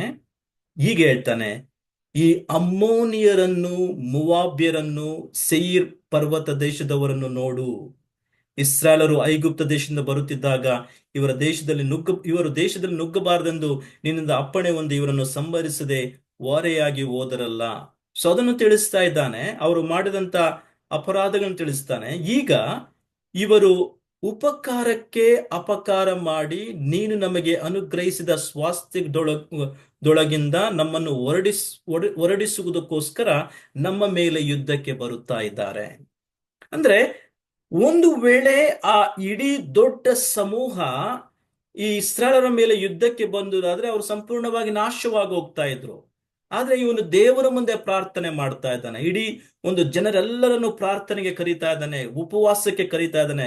ಅವರೆಲ್ಲರೂ ಪ್ರಾರ್ಥಿಸಬೇಕೆಂಬುದಾಗಿ ಪ್ರಾರ್ಥನೆಯನ್ನು ಈ ರೀತಿಯಾಗಿ ಹೇಳ್ತದೆ, ನಮ್ಮ ದೇವರೇ, ಅವರನ್ನು ದಂಡಿಸದೆ ಬಿಡುವೆಯೋ, ನಮ್ಮ ಮೇಲೆ ಬಂದ ಈ ಮಹಾ ಸಮೂಹದ ಮುಂದೆ ನಿಲ್ಲುವುದಕ್ಕೆ ನಮ್ಮಲ್ಲಂತೂ ಬಲವಿಲ್ಲ. ನೋಡಿ, ಪ್ರಾರ್ಥನೆಯಲ್ಲಿ ಇದು ಬಹಳ ಪ್ರಾಮುಖ್ಯ. ಒಂದು ಕಡೆ ದೇವರ ಸಾರ್ವಭೌಮತೆಯನ್ನು ಒಪ್ಪಿಕೊಳ್ತೇವೆ, ಯಾಕಂದ್ರೆ ಆತನೇ ಸರ್ವವನ್ನು ಆಳ್ತಾ ಇದ್ದಾನೆ, ಸರ್ವಶಕ್ತನಾಗಿದ್ದಾನೆ, ಆತನ ಮುಂದೆ ಯಾರು ನಿಲ್ಲಲಿಕ್ಕೆ ಸಾಧ್ಯವಿಲ್ಲ. ಇನ್ನೊಂದು ಕಡೆ ನಮಗೆ ಬಲವಿಲ್ಲ, ನಾವಿದನ್ನು ನಿಭಾಯಿಸಲಿಕ್ಕೆ ಅಶಕ್ತರು ಎಂಬುದನ್ನು ಈ ಯೆಹೋಷಾಫಾಟನು ಒಪ್ಪಿಕೊಳ್ತಾ ಇದ್ದಾನೆ. ನಿಲ್ಲುವುದಕ್ಕೆ ನಮ್ಮಲ್ಲಂತೂ ಬಲವಿಲ್ಲ, ಏನು ಮಾಡಬೇಕೆಂಬುದು ಕೂಡ ನಮಗೆ ಗೊತ್ತಿಲ್ಲ. ನೋಡಿ ಅಲ್ಲಿ 12ನೇ ವಚನದ 2ನೇ ಭಾಗ, ಏನು ಮಾಡಬೇಕೆಂಬುದು ನಮಗೆ ಗೊತ್ತಿಲ್ಲ, ನಮಗೆ ತಿಳಿತಾ ಇಲ್ಲ. ನಮ್ಮ ಕಣ್ಣುಗಳು ನಿನ್ನನ್ನೇ ನೋಡುತ್ತವೆ. ಇಲ್ಲಿ ಯೆಹೋಷಾಫಾಟನು, ಇಸ್ರಾಯೇಲರ ಯಹೂದ್ಯರ ರಾಜನು, ನಮಗೊಂದು ಮಾದರಿಯ ಪ್ರಾರ್ಥನೆಯನ್ನು ಕಲಿಸ್ತಾ ಇದ್ದಾನೆ. ಪ್ರಾರ್ಥನೆ ಮಾಡುವಾಗ ದೇವರ ಬಲವನ್ನು, ದೇವರ ಬಹುಮತಿಯನ್ನು, ದೇವರು ಸರ್ವಶಕ್ತನಾಗಿದ್ದಾನೆ ಎಂಬುದನ್ನು ನಾವು ಒಂದು ಕಡೆ ಒಪ್ಪಿಕೊಳ್ಬೇಕು. ಇನ್ನೊಂದು ಕಡೆ ಈ ಒಂದು ಸಂದಿಗ್ಧವಾದಂತ ಪರಿಸ್ಥಿತಿಯನ್ನು ನಿಭಾಯಿಸಲು ನಾವು ಅಶಕ್ತರು, ನಮ್ಮಲ್ಲಿ ಬಲವಿಲ್ಲ, ನಮಗೆ ಏನ್ ಮಾಡಬೇಕು ನಮಗೆ ಗೊತ್ತಾಗ್ತಾ ಇಲ್ಲ, ಆದರೆ ನಮ್ಮ ಕಣ್ಣುಗಳು ನಿನ್ನನ್ನೇ ನೋಡುತ್ತಾ ಇವೆ.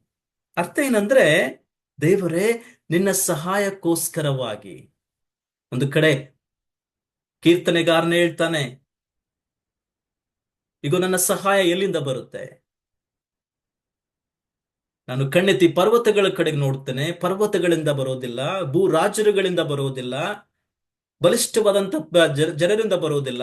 ನನ್ನ ಸಹಾಯ ಎಲ್ಲಿಂದ ಬರುತ್ತೆ?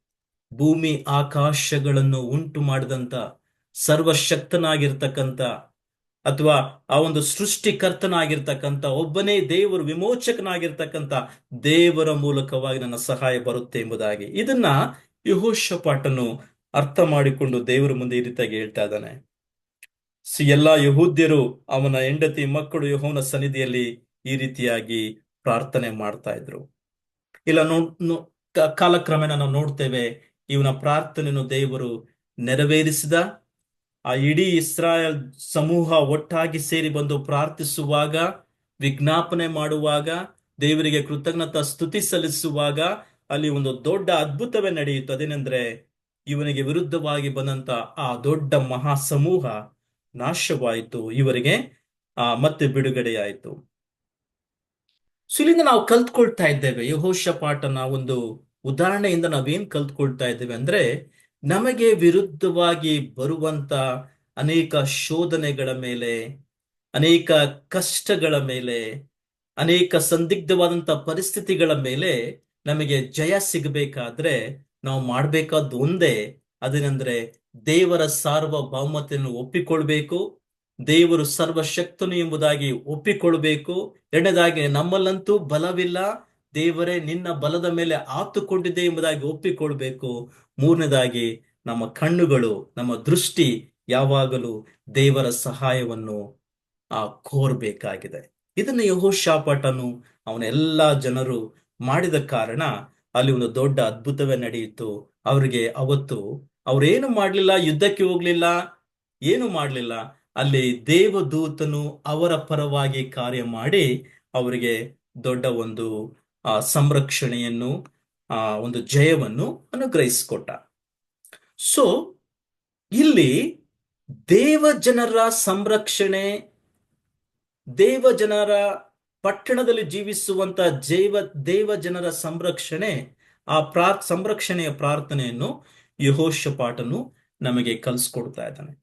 ನಮ್ಮಲ್ಲಿ ಎಷ್ಟು ಜನ ನಿಜವಾಗಿ ಭಾರವುಳ್ಳವರಾಗಿ ದೇವರ ಮಕ್ಕಳು ಸಂರಕ್ಷಿಸಲ್ಪಡಬೇಕೆಂಬುದಾಗಿ ನಾವು ಪ್ರಾರ್ಥಿಸ್ತಾ ಇದ್ದೇವೆ? ಅಂದ್ರೆ ಶೋಧನೆಗಳು ಬರಬಾರದು ಎಂಬುದಾಗಿ ನಾವು ಪ್ರಾರ್ಥಿಸಬಾರದು. ಶೋಧನೆಗಳು ಪ್ರತಿಯೊಬ್ಬ ಮನುಷ್ಯನಿಗೂ ಬರುತ್ತೆ, ಹಿಂಸೆಗಳು ಬರುತ್ತೆ, ಪರಿಸ್ಥಿತಿಗಳು ನಮಗೆ ಎದುರಾಗುತ್ತೆ. ಆದ್ರೆ ಅದರೆಲ್ಲರ ಮಧ್ಯದಲ್ಲಿ ದೇವರ ಸಮಾಧಾನ ನಮ್ಮನ್ನು ಕಾಯ್ಬೇಕು. ನಾವು ಕ್ರಿಸ್ತನ ಒಂದು ಇದನ್ನು ಅನೇಕರಿಗೆ ತಿಳಿಸಲು ನಾವು ಶಕ್ತರಾಗಬೇಕೆಂಬುದಾಗಿ ನಾವು ಪ್ರಾರ್ಥಿಸಬೇಕಾಗಿದೆ. ಸೊ ಇದ್ರ ಮೂಲಕವಾಗಿ ಆ ದಿನಮಾನಗಳಲ್ಲಿ ಯೆಹೋಷಾಫಾಟನು ಇಡೀ ಇಸ್ರಾಯೇಲ್ ಜನಾಂಗಕ್ಕೆ ಒಂದು ದೊಡ್ಡ ಉಜ್ಜೀವನವನ್ನು ತೆಗೆದುಕೊಂಡು ಬಂದಂತ ಒಬ್ಬ ವ್ಯಕ್ತಿಯಾಗಿ ನಾವು ಕಾಣ್ತೇವೆ. ಕಾರಣ ಒಂದೇ, ಅವನು ಪ್ರಾರ್ಥಿಸಿದ. ಇದನ್ನ ನಮಗೆ ಬೇಕಾಗಿರ್ತಕ್ಕಂಥದ್ದು, ಅಮೂಲ್ಯವಾಗಿ ನಮಗೆ ಅವಶ್ಯಕತೆ ಆಗಿರ್ತಕ್ಕಂಥದ್ದು ಹಣ ಅಲ್ಲ, ಅಥವಾ ನಮಗೆ ಬೇಕಾಗಿರ್ತಕ್ಕಂಥ ಬೇರೆ ಯಾವುದೇ ಸಂಗತಿಗಳಲ್ಲ. ನಮಗೆ ಬೇಕಾಗಿರ್ತಕ್ಕಂಥದ್ದು ಪ್ರಾರ್ಥನೆಯ ಹೃದಯ. ಪ್ರಾರ್ಥಿಸಬೇಕು ದೇವರ ಮುಂದೆ. ಯಾವಾಗ ಪ್ರಾರ್ಥಿಸ್ತೇವೋ ದೇವರು ನಮಗೋಸ್ಕರವಾಗಿ ಕಾರ್ಯ ಮಾಡ್ತಾನೆ. ಸೊ ಇದನ್ನು ನಾವು ಯೆಹೋಷಾಫಾಟನಿಂದ ನಾವು ಕಲ್ತ್ಕೊಳ್ತಾ ಇದ್ದೇವೆ. ಮೂರನೇದಾಗಿ, ಇನ್ನೊಂದು ವ್ಯಕ್ತಿಯನ್ನು ನಾನು ನಿಮ್ಮ ಮುಂದೆ ಪರಿಚಯ ಮಾಡಿಕೊಳ್ಳಿಕ್ಕೆ ಇಷ್ಟಪಡ್ತೇನೆ. ಈ ವ್ಯಕ್ತಿ ಯೆರೂಸಲೇಮ್ ಪಟ್ಟಣದಲ್ಲಿ ಇಲ್ಲ. ಇವನು ಎಲ್ಲಿದ್ದಾನಂದ್ರೆ, ಪಾರಸಿಯರ ಒಂದು ದೇಶವಾಗಿರ್ತಕ್ಕಂಥ ಸೂಸಾ ಎಂಬತಕ್ಕಂಥ ಒಂದು ಪಟ್ಟಣದಲ್ಲಿದ್ದಾನೆ. ಇವನು ಅಲ್ಲಿ ಇವನಿಗೊಂದು ಒಳ್ಳೆ ಆ ಅವಕಾಶ ಕೊಡಲ್ಪಟ್ಟಿದೆ. ಅದೇನೆಂದರೆ ರಾಜನಿಗೆ ರಾಜನ ಪಕ್ಕದಲ್ಲಿ ಕೆಲಸ ಮಾಡುವಂತ ಒಂದು ಅವಕಾಶ. ಇವನ ಜನರಲ್ಲಿ ಅನೇಕರು ತಮ್ಮ ದೇಶಕ್ಕೆ ಹಿಂತಿರುಗಿ ಹೋಗಿದ್ದಾರೆ. ಅಂದ್ರೆ ಆ ಕೈಸರೆ ರಾಜನು ಒಂದು ಆ ಆ, ಅವಕಾಶ ಕೊಡ್ತಾನೆ, ನೀವೆಲ್ಲರೂ ನಿಮ್ಮ ದೇಶಗಳಿಗೆ ಅಥವಾ ಯಹೂದ್ಯ ಪಟ್ಟಣಕ್ಕೆ ಅಥವಾ ನಿಮ್ಮ ಇಸ್ರಾಯೇಲ್ ದೇಶಕ್ಕೆ ಹೊರಟು ಹೋಗಬಹುದು ಎಂಬುದಾಗಿ. ಸೊ ಅನೇಕರು ಪಾರಸಿಯರ ಪಟ್ಟಣದಿಂದ ತಮ್ಮ ದೇಶಕ್ಕೆ ಹಿಂತಿರುಗಿದ್ದಾರೆ. ಆ ಒಂದು 70 ವರ್ಷಗಳ ಒಂದು ಆದ್ಮೇಲೆ. ಆದ್ರೆ ನೆಹೆಮೀಯನು ಇಲ್ಲೇ ಇದ್ದಾನೆ. ನೀವು ಗಮನಿಸಿ, ನೆಹೆಮೀಯನ ಪುಸ್ತಕಕ್ಕೆ ನೀವು ಬಂದ್ರೆ ಅಲ್ಲಿ ಒಂದು ಸಂಗತಿನ ನಿಮಗೆ ತೋರಿಸ್ಕೊಡ್ತೇನೆ. ಎಷ್ಟು ಭಾರವುಳ್ಳವನಾಗಿ ತನ್ನ ಜನರಿಗೋಸ್ಕರ, ತನ್ನ ಪಟ್ಟಣಕ್ಕೋಸ್ಕರ ಅವನು ಪ್ರಾರ್ಥನೆ ಮಾಡ್ತಾ ಇದ್ದ. ನೋಡಿ ಇಲ್ಲಿ ನೆಹೆಮೀಯನ ಪುಸ್ತಕ 1ನೇ ಅಧ್ಯಾಯಕ್ಕೆ ನೀವು ಬನ್ನಿ. ಅಕಲ್ಯನ ಮಗನಾದ ನೆಹೆಮೀಯನ ಮಾತುಗಳಿಗೂ, ಅದೇನೆಂದರೆ 20ನೆಯ ವರುಷದ ಮಾರ್ಗಶಿರ್ಷಿ ಮಾಸದಲ್ಲಿ ನಾನು ಸೂಷಾನ್ ಪಟ್ಟಣದ ಅರಮನೆಯಲ್ಲಿದ್ದಾಗ. ಎಲ್ಲಿದ್ದಾನೆ? ಈ ಒಂದು ಪಾರಸಿಯರ ದೇಶವಾಗಿರ್ತಕ್ಕಂಥ ಸೂಷಾನ್ ಪಟ್ಟಣದ ಅರಮನೆಯಲ್ಲಿದ್ದಾನೆ. ಆಗ ನನ್ನ ಸಹೋದರರಲ್ಲಿ ಒಬ್ಬನಾದ ಅನಾನಿಯನು ಬೇರೆ ಕೆಲವು ಜನರು ಯಹೂದದಿಂದ ನನ್ನ ಬಳಿಗೆ ಬಂದರು. ಅವರು ಬರುವಾಗ ಒಂದು ಸಂಗತಿಯನ್ನು ಅವನು ಮುಂದೆ ತೆಗೆದುಕೊಂಡು ಬರ್ತಾರೆ. ಈಗ ಅವನು ಪ್ರಶ್ನೆ ಮಾಡಿ ಕೇಳ್ತಾನೆ, ಸೆರೆಯವರೊಳಗೆ ತಪ್ಪಿಸಿಕೊಂಡ ಯಹೂದ್ಯರ ಮತ್ತು ಯೆರೂಸಲೇಮಿನ ಸಮಾಚಾರವನ್ನು ನಾನು ಅವರ ಹತ್ತಿರ ವಿಚಾರಿಸುವಲ್ಲಿ. ಹೇಗಿದ್ದಾರೆ ನಮ್ಮ ಜನ? ಸೆರೆಯವರಿಂದ ತಪ್ಪಿಸಿಕೊಂಡು ಮತ್ತೆ ಯಹೂದ್ಯ ಪಟ್ಟಣಕ್ಕೆ ಹೊರಟು ಹೋದಂತ ಜನ, ಯೆರೂಸಲೇಮಿನ ಸಮಾಚಾರ ಹೇಗಿದೆ ಎಂಬುದಾಗಿ ಅವರಲ್ಲಿ ವಿಚಾರಿಸ್ತಾನೆ. ಆಗ ಅವರು ಹೇಳಿದ್ದು, ಅಂದ್ರೆ ತನ್ನ ತಮ್ಮನಾದಂತ ಅನನೀಯನು ಮತ್ತು ಅವನ ಜೊತೆಗೆ ಬಂದಂತ ಯಹೂದದಿಂದ ಬಂದಂತ ಜನರು ಈ ರೀತಿಯಾಗಿ ಹೇಳ್ತಾರೆ, ಸೆರೆಯವರೊಳಗೆ ತಪ್ಪಿಸಿಕೊಂಡು ಆ ಸಂಸ್ಥಾನದಲ್ಲಿ ವಾಸಿಸುತ್ತಿರುವವರು ಮಹಾ ಕಷ್ಟ ನಿಂದೆಗಳಿಗೆ ಒಳಗಾಗಿದ್ದಾರೆ. ಹೇಗೆ? ಯೆರೂಸಲೇಮಿನ ಪೌಳಿಗೋಡೆಯು ಕೆಡವಲ್ಪಟ್ಟಿರುತ್ತದೆ, ಅದರ ಬಾಗಿಲುಗಳು ಬೆಂಕಿಯಿಂದ ಸುಡಲ್ಪಟ್ಟಿರುತ್ತದೆ ಎಂದು ಹೇಳಿದರು. ಅವರು ವಾಸ್ತವವಾಗಿ ಇರುವಂತ ಸಂಗತಿಯನ್ನು ನೆಹೆಮೀಯನ ಮುಂದೆ ತಿಳಿಸ್ತಾ ಇದ್ದಾರೆ. ಜನರು ಹೇಗೋ ತಮ್ಮ ದೇಶಕ್ಕೆ ಹಿಂತಿರುಗಿದ್ದಾರೆ, ಆದರೆ ಯೆರೂಸಲೇಮಿನ ಪೌಳಿಗೋಡೆಗಳು ಕೆಡವಲ್ಪಟ್ಟಿದೆ, ಬಾಗಿಲುಗಳು ಬೆಂಕಿಯಿಂದ ಸುಡಲ್ಪಟ್ಟಿವೆ. ಇದರ ನಿಮಿತ್ತ ಜನರಿಗೆ ಸಂರಕ್ಷಣೆ ಇಲ್ಲ. ವೈರಿಗಳು ಬಂದು ಮುತ್ತಿಗೆ ಹಾಕುವಂತ ಒಂದು ಪ್ರಮೇಯಕ್ಕೆ ನಾವು ಒಳಗಾಗಿದ್ದೇವೆ. ನಮ್ಮ ಪಟ್ಟಣಕ್ಕೆ ಸಂರಕ್ಷಣೆ ಇಲ್ಲ ಎಂಬುದಾಗಿ ಇಲ್ಲಿ ಜನ ಬಂದು ಹೇಳುವಾಗ, ಇಲ್ಲಿ ನೋಡಿ 4ನೇ ವಚನ, ನಾನು ಈ ವರ್ತಮಾನವನ್ನು ಕೇಳಿದಾಗ ನೆಲದ ಮೇಲೆ ಕೂತುಕೊಂಡು ಅತ್ತೆನು. ಬಹಳ ಪ್ರಾಮುಖ್ಯವಾದಂತ ಪದ ಅದು. ಅವನು ಅತ್ತನು ಕೆಲವು ದಿವಸಗಳವರೆಗೂ ಶೋಕಿಸುತ್ತಾ. ನೋಡಿ, ಪದಗಳನ್ನು ನೀವು ಅರ್ಥ ಮಾಡ್ಕೊಳ್ಳಿ. ಒಂದು ಕಡೆ ಅತ್ತನು ಎಂಬುದಾಗಿದೆ, ಇನ್ನೊಂದು ಕಡೆ ಶೋಕಿಸುತ್ತಾ. ಓಕೆ, ಅವನೇನ್ ಮಾಡ್ತಾನೆ? ಉಪವಾಸದಲ್ಲಿದ್ದು ಪರಲೋಕ ದೇವರ ಮುಂದೆ ವಿಜ್ಞಾಪನೆ ಮಾಡುತ್ತಾ ಇದ್ದೆನು.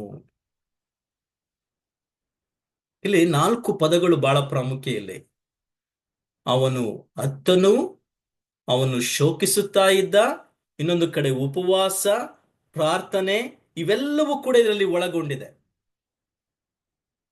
ನಾನು ಇದರ ಬಗ್ಗೆ ಅಧ್ಯಯನ ಮಾಡ್ತಾ ಇದ್ದೆ. ನೀವು ಗಮನಿಸಿದ್ರೆ ಅಲ್ಲಿ ಯಹೂದ್ಯರ ಕ್ಯಾಲೆಂಡರ್ನ ನೀವು ಗಮನಿಸಿದ್ರೆ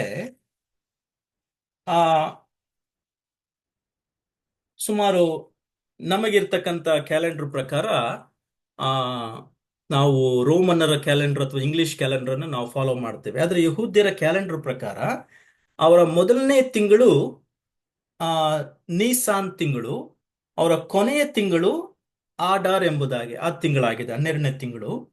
ಆದ್ರೆ 1ನೇ ವಚನ ನೀವು ಗಮನಿಸಿ, ಅಲ್ಲಿ ಇಲ್ಲಿ ಯಾವ ರೀತಿಯಾಗಿ ಬರೆಯಲ್ಪಟ್ಟಿದೆ ಅಂದ್ರೆ, ಅಕಲ್ಯನ ಮಗನಾದ ನೆಹೇಮಿನ ಮಾತುಗಳು 20ನೇ ವರ್ಷದ ಮಾರ್ಗಶೀರ್ಷಿ ಎಂಬ ಪದ ಅಲ್ಲಿ. ಮಾರ್ಗಶೀರ್ಷಿ ಅಂದ್ರೆ ಇಲ್ಲಿ ಆ ಅದರ ಅರ್ಥ ಏನಂದ್ರೆ ಚಿಸ್ಲೀವ್ ಆರ್ ಕಿಸ್ಲೀವ್ ಎಂಬ ತಿಂಗಳು. ಚಿಸ್ಲೀವ್, ಕಿಸ್ಲೀವ್ ಎಂಬ ತಿಂಗಳು. ಇದು 8ನೇ ತಿಂಗಳು, ಯಹೂದ್ಯರ ಒಂದು ಕ್ಯಾಲೆಂಡರ್ ಪ್ರಕಾರ 8ನೇ ತಿಂಗಳು. ಸೊ ಈ 8ನೇ ತಿಂಗಳಿನಲ್ಲಿ ಅವನಿಗೆ ಈ ವರ್ತಮಾನ ಬರುತ್ತೆ. ನೀವು 2ನೇ ಅಧ್ಯಾಯ 1ನೇ ವಚನ ಗಮನಿಸಿ. ಅಲ್ಲಿ 2ನೇ ಅಧ್ಯಾಯ 1ನೇ ವಚನ, ಅಲ್ಲಿ ನಾನು ಅರಸನ ಪಾನ ಸೇವಕನಾಗಿದ್ದೆ, ಅರಸನಾದ ಅರ್ತಷಸ್ತನ 20ನೇ ವರ್ಷದ ಚೈತ್ರ ಮಾಸ ಎಂಬುದಾಗಿದೆ ಅಲ್ಲಿ. ಅದು ಇಬ್ರಿಯರ ಒಂದು ಕ್ಯಾಲೆಂಡರ್ ಪ್ರಕಾರ ನಿಸ್ಸಾನ್ ತಿಂಗಳು. ನಿಸ್ಸಾನ್ ಅಂದ್ರೆ 1ನೇ ತಿಂಗಳು. ಸೊ 1ನೇ ತಿಂಗಳು ನಿಸ್ಸಾನ್ ಆದ್ರೆ ಚಿಸ್ಲೀವ್ ಎಂಬತಕ್ಕಂಥ ತಿಂಗಳು, 1ನೇ ತಿಂಗಳು ನೀಸಾನ್, ಅದು ನೀಸಾನ್ ಆದ್ರೆ ಚಿಸ್ಲೀವ್ ಎಂಬ ತಿಂಗಳು 8ನೇ ತಿಂಗಳಾಗುತ್ತೆ. ಸೊ ಈಗ ನೀವು ಸ್ವಲ್ಪ ಇಲ್ಲಿ ಅಂಕಿ ಅಂಶಗಳು ನೀವು ಗಮನಿಸಿದ್ರೆ, 8ನೇ ತಿಂಗಳಿಂದ 1ನೇ ತಿಂಗಳವರೆಗೂ ಎಷ್ಟು ತಿಂಗಳುಗಳು ಬರ್ಬೋದು ಅಲ್ಲಿ? 8, 9, 10, 11, 12, ಸುಮಾರು 5 ತಿಂಗಳುಗಳ ತನಕ. ಓಕೆ, ಸುಮಾರು 5 ತಿಂಗಳುಗಳ ತನಕ ನೀವು ಲೆಕ್ಕ ಹಾಕಿದ್ರೆ, ಒಂದು ತಿಂಗಳಲ್ಲಿ 30 ದಿನ ಅಂದ್ರೆ ಸುಮಾರು 150 ದಿನಗಳ ಕಾಲ ನೀವು ಗಮನಿಸಬಹುದು.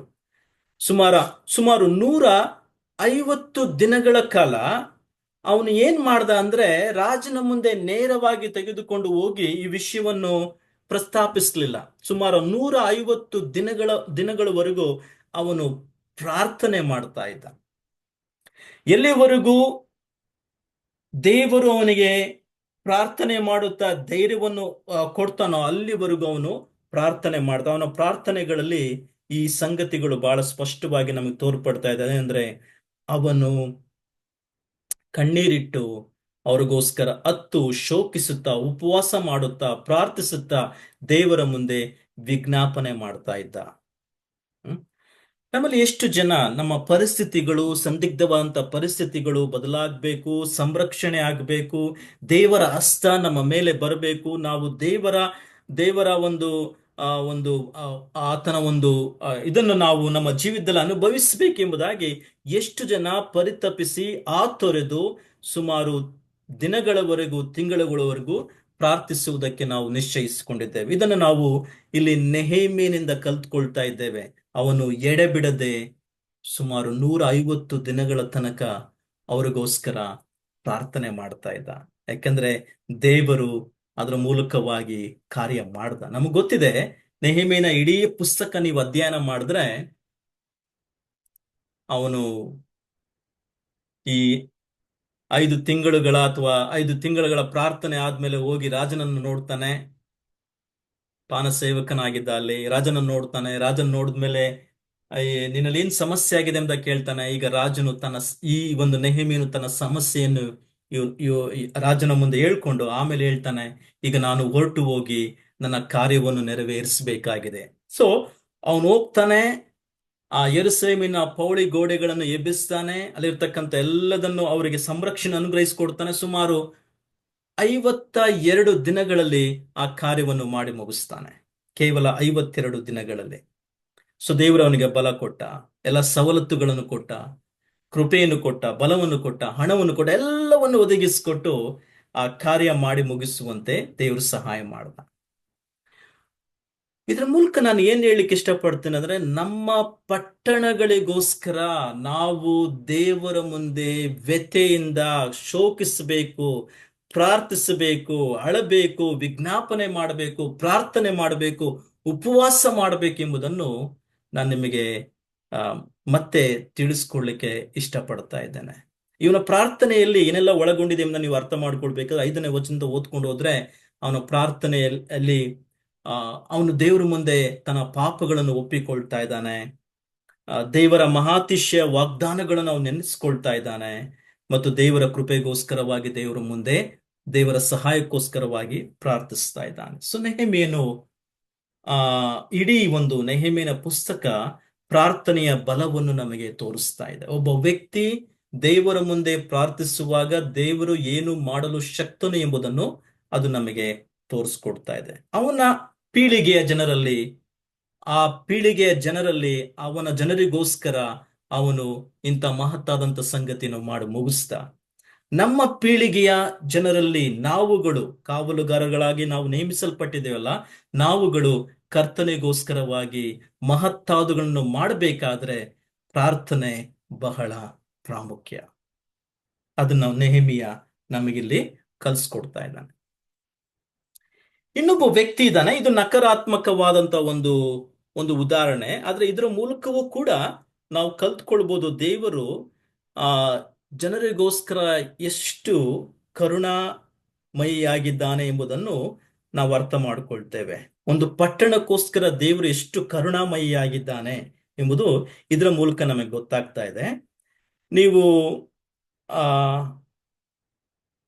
ಯೋನನ ಹಳೆ ಒಡಂಬಡಿಕೆಯ ಯೋನನ ಪುಸ್ತಕಕ್ಕೆ ನೀವು ಬನ್ನಿ. ಹಳೆ ಒಡಂಬಡಿಕೆಯ ಯೋನನ ಪುಸ್ತಕ, ಅಲ್ಲಿ ನಿಮಗೆ ಬಹಳ ಸ್ಪಷ್ಟವಾಗಿ ಅರ್ಥವಾಗ್ತಾ ಇದೆ. ಇಲ್ಲಿ ಆ ಯೋನನನ್ನು ದೇವರು ಈ ಪ್ರವಾದಿಯನ್ನು ಆರಿಸಿಕೊಂಡು ಅವನನ್ನು ನೇಮಿಸಿ, ನೀನು ಹೋಗಿ ನಿನವೆ ಪಟ್ಟಣಕ್ಕೆ ಎಚ್ಚರಿಕೆ ಕೊಡು, ನಿನವೆ ಪಟ್ಟಣಕ್ಕೆ ನೀನು ಸಾರಿ ಹೇಳ್ಬೇಕು, ಸ್ವಲ್ಪ ಹೊತ್ತಿನಲ್ಲೇ ನಿನವೆ ಪಟ್ಟಣ ಸಂಪೂರ್ಣವಾಗಿ ನಾಶ ಆಗುತ್ತೆ ಎಂಬುದಾಗಿ ದೇವರು ಅವನಿಗೆ ಎಚ್ಚರಿಕೆಯನ್ನು ಕೊಟ್ಟು ಕಳಿಸ್ಕೊಡ್ತಾನೆ. ಆದ್ರೆ ಇವನೇನ್ ಮಾಡ್ತಾನೆ, ಅವಿಧೇಯನಾಗಿ ಆ ಪಟ್ಟಣಕ್ಕೆ ಹೋಗ್ತಾ ಇಲ್ಲ. ಅದಕ್ಕೆ ತದ್ವಿರುದ್ಧವಾದಂತ ಇನ್ನೊಂದು ಪಟ್ಟಣ ಇದೆ, ತಾರ್ಷಿಸ್ ಎಂಬ ಪಟ್ಟಣಕ್ಕೆ ಹೋಗ್ತಾನೆ. ದೇವರು ಬಿಡೋದಿಲ್ಲ. ಆದ್ರೂ ಕೂಡ 2ನೇ ಅಧ್ಯಾಯಕ್ಕೆ ನೀವು ಬರುವಾಗ ಆ ಒಂದು ಮೀನು ತಿಮಿಂಗಿಲ ಅವನನ್ನು ಕಾರದ ಮೇಲೆ ಮತ್ತೆ ಅವನು ಸಿದ್ಧನಾಗಿ ನಿನವೆ ಪಟ್ಟಣಕ್ಕೆ ಹೋಗ್ಲಿಕ್ಕೆ ಸಿದ್ಧನಾಗ್ತಾನೆ. ಇದೆಲ್ಲ ಆಗುತ್ತೆ.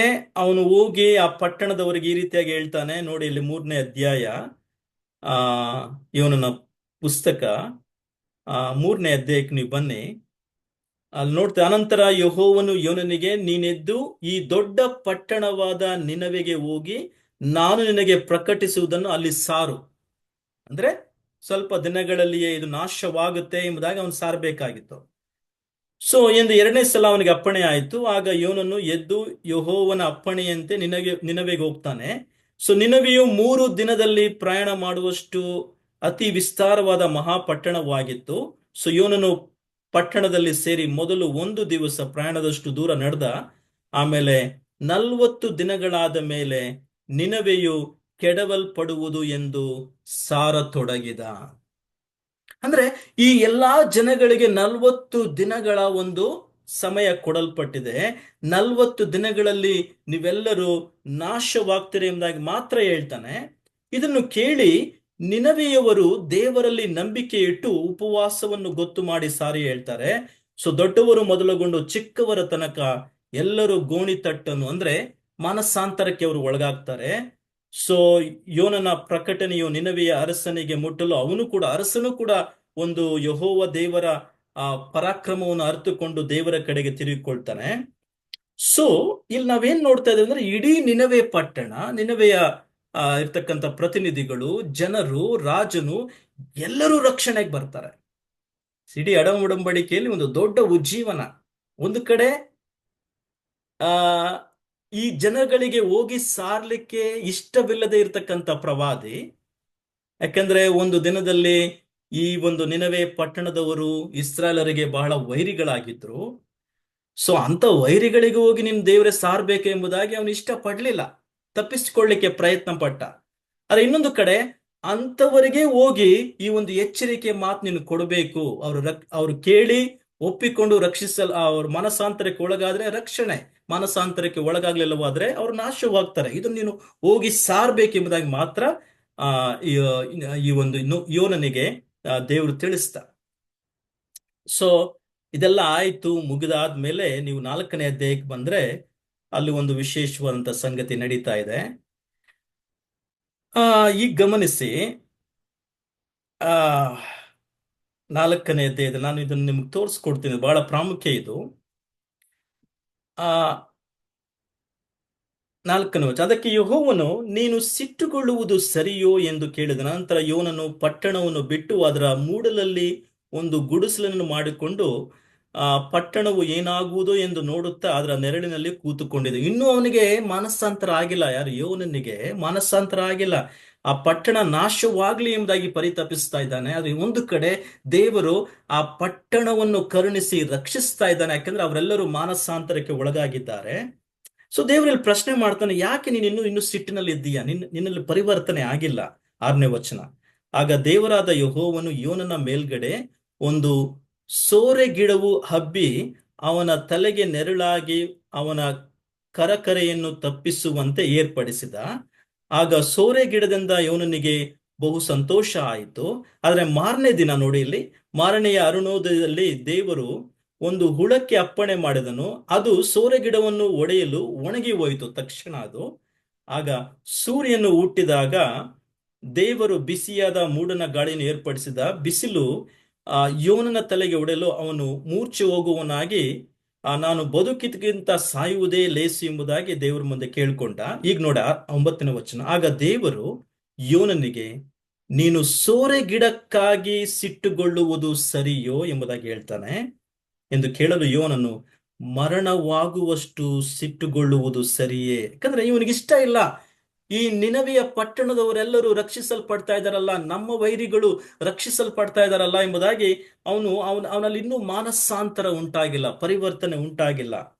ಈಗ ದೇವರು ಹೇಳ್ತಾನೆ, ಅದಕ್ಕೆ ಯೆಹೋವನು, ನೀನು ಸೋರೆ ಗಿಡಕ್ಕಾಗಿ ಕಷ್ಟಪಡಲಿಲ್ಲ, ಬೆಳೆಯಿಸಲಿಲ್ಲ. ಅದು ಒಂದು ರಾತ್ರಿಯಲ್ಲಿ ಹುಟ್ಟಿ ಒಂದು ರಾತ್ರಿಯಲ್ಲಿ ನಾಶವಾಯಿತು. ಇಂಥ ಗಿಡಕ್ಕಾಗಿ ನೀನು ಕನಿಕರ ಪಟ್ಟಿರುವಲ್ಲಿ ಎಡಗೈ ಬಲಗೈ ತಿಳಿಯದ 1,20,000 ನರ ಪ್ರಾಣಿಗಳು, ನರ ಮನುಷ್ಯರು ಮತ್ತು ಬಹು ಪಶುಗಳು ಉಳ್ಳ ಈ ದೊಡ್ಡ ಪಟ್ಟಣವಾದ ನಿನವೆಗಾಗಿ ನಾನು ಕನಿಕರ ಪಡಬಾರದು ಅಂದನು. ಅಲ್ಲಿಗದು ಮುಕ್ತಾಯವಾಗ್ತಾ ಇದೆ. ದೇವರಲ್ಲಿ ಯೋನನಿಗೆ ತಿಳಿಸ್ಕೊಡ್ತಾ ಇದ್ದಾನೆ, ಕಲಿಸ್ತಾ ಇದ್ದಾನೆ. ಅದೇನೆಂದ್ರೆ, ನಾನು ಕನಿಕರಿಸುವಂತ ದೇವರು. ಯಾರು ನಾಶವಾಗುವುದು ದೇವರಿಗೆ ಇಷ್ಟವಿಲ್ಲ. ಎಲ್ಲರೂ ಸುವಾರ್ತೆಯನ್ನು ಕೇಳಿ ರಕ್ಷಣೆ ಮಾರ್ಗಕ್ಕೆ ಬರಬೇಕೆಂಬುದೇ, ಯೇಸು ಕ್ರಿಸ್ತನ ರಕ್ಷಣೆ ಸುವಾರ್ತೆಯನ್ನು ಕೇಳಿ ಮಾನಸಾಂತರಕ್ಕೆ ಬರಬೇಕೆಂಬುದೇ ದೇವರ ಚಿತ್ತವಾಗಿದೆ. ಆದ್ರೆ ಇಲ್ಲಿ ನಿಜವಾಗಿ ಇಡೀ ಒಂದು ಯೋನನ ಒಂದು ಪ್ರವಾದನೆಯ ಈ ಒಂದು ಪುಸ್ತಕ 4 ಅಧ್ಯಾಯಗಳು ನೀವು ಅಧ್ಯಯನ ಮಾಡಿದ್ರೆ, ದೇವರು ಯಾರನ್ನ ರಕ್ಷಿಸಬೇಕು ನಿಜವಾಗಿ ಎಂಬುದಾಗಿ ಪರಿತಪಿಸ್ತಾ ಅಂದ್ರೆ, ತನ್ನ ಪ್ರವಾದಿನ ರಕ್ಷಿಸಬೇಕು ಎಂಬುದಾಗಿ. ಈ ಪ್ರವಾದಿಯಲ್ಲಿ ಒಂದು ದೊಡ್ಡ ಕೆಟ್ಟ ಗುಣ ಏನಂದ್ರೆ, ನಿನವೆ ಪಟ್ಟಣ ನಾಶವಾಗಲಿ ಎಂಬುದಾಗಿ ಆತುರಿತಾ ಇದ್ದಾರೆ.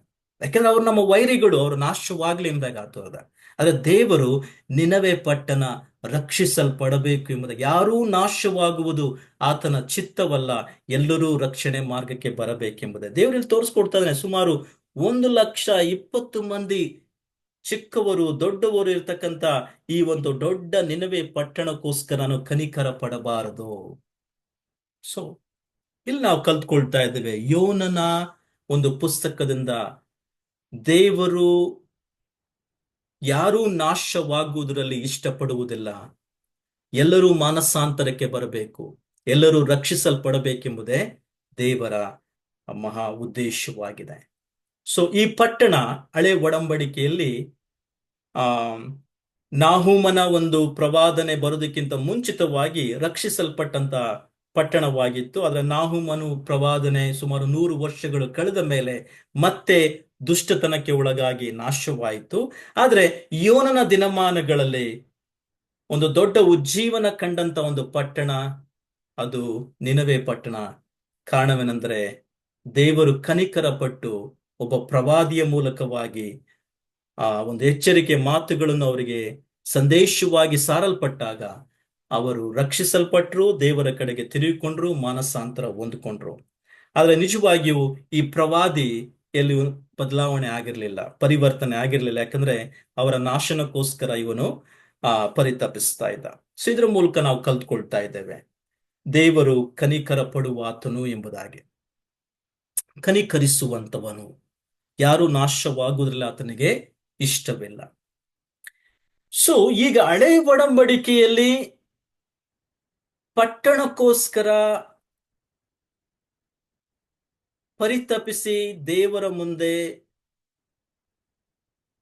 ಪ್ರಾರ್ಥಿಸಿದಂತ ಒಬ್ಬ ವ್ಯಕ್ತಿ, ಅದು ಯೆರೆಮೀಯನು ಎಂಬುದಾಗಿ ನಾವು ನೋಡುತ್ತೇವೆ.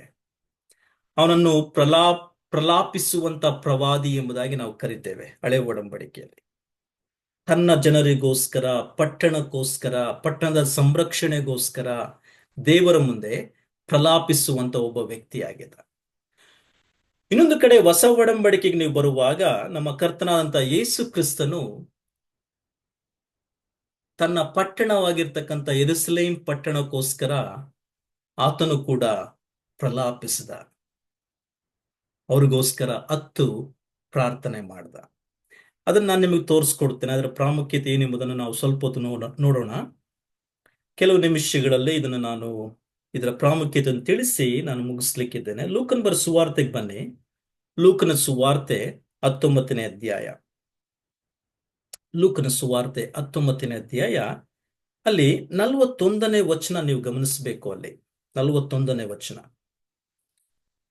ಇದು ಯೇಸು ಕ್ರಿಸ್ತನ ಕೊನೆಯ ದಿನಮಾನಗಳು. ಯೆರೂಸಲೇಮ್ ಪಟ್ಟಣಕ್ಕೆ ಆತನು ಬಂದಿದ್ದಾನೆ. ಕೆಲವು ದಿನಗಳಲ್ಲಿ ಆತನು ಹಿಡಿಯಲ್ಪಡ್ತಾನೆ, ಶಿಲುಬೆಗೆ ಹಾಕ್ತಾರೆ, ಕೊಲ್ಲಲ್ಪಡ್ತಾನೆ, ತದನಂತರ ಎಬ್ಬಿಸಲ್ಪಡ್ತಾನೆ ಮತ್ತು ಪರಲೋಕಕ್ಕೆ ಆರೋಹಣನಾಗ್ತಾನೆ. ಆದ್ರೆ ಅದಕ್ಕೂ ಮುಂಚಿತವಾಗಿ ತನ್ನ ಪಟ್ಟಣಕ್ಕೋಸ್ಕರ ಅವನು ನಮ್ಮ ಕರ್ತನ ಅಂತ ಯೇಸು ಕ್ರಿಸ್ತನು ಪರಿತಪಿಸುವುದನ್ನು ನಾವು ನೋಡ್ತಾ ಇದ್ದೇವೆ. 41ನೇ ವಚನ. ತರುವಾಯ ಆತನು ಸಮೀಪಕ್ಕೆ ಬಂದಾಗ ಪಟ್ಟಣವನ್ನು ನೋಡಿ, ಅಂದ್ರೆ ಯೆರೂಸಲೇಮ್ ಪಟ್ಟಣವನ್ನು ನೋಡಿ ಅದರ ವಿಷಯವಾಗಿ ಅತ್ತನು. ಯಾವ ರೀತಿಯಾಗಿ? ನೀನಾದರೂ ಸಮಾಧಾನಕ್ಕೆ ಬೇಕಾದದನ್ನು ಇದೇ ದಿನದಲ್ಲಿ ತಿಳುಕೊಂಡರೆ ಎಷ್ಟೋ ಒಳ್ಳೆಯದು. ಅಂದ್ರೆ ಪ್ರವಾದಿಗಳನ್ನು ಕಳಿಸ್ಕೊಟ್ಟ ದೇವರು, ನೀವು ಪ್ರವಾದಿಗಳನ್ನು ಕೊಂದು ಹಾಕದೆ, ಯಾಜಕರುಗಳನ್ನು ಕಳಿಸ್ಕೊಟ್ಟ, ನೀವು ಮಾನಸಾಂತರ ಹೊಂದಬೇಕೆಂಬುದಾಗಿ ಯಾಜಕರನ್ನು ನೀವು ನಿರ್ಲಕ್ಷ್ಯ ಮಾಡಿದ್ರಿ.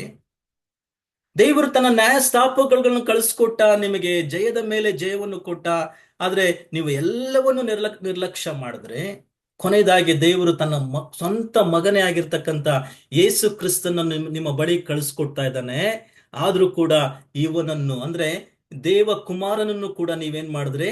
ನಿರ್ಲಕ್ಷ್ಯ ಮಾಡಿದ್ರಿ, ತಿರಸ್ಕಾರ ಮಾಡಿದ್ರಿ, ಆತನನ್ನು ಸ್ವೀಕಾರ ಮಾಡಿಕೊಳ್ಳಿಲ್ಲ.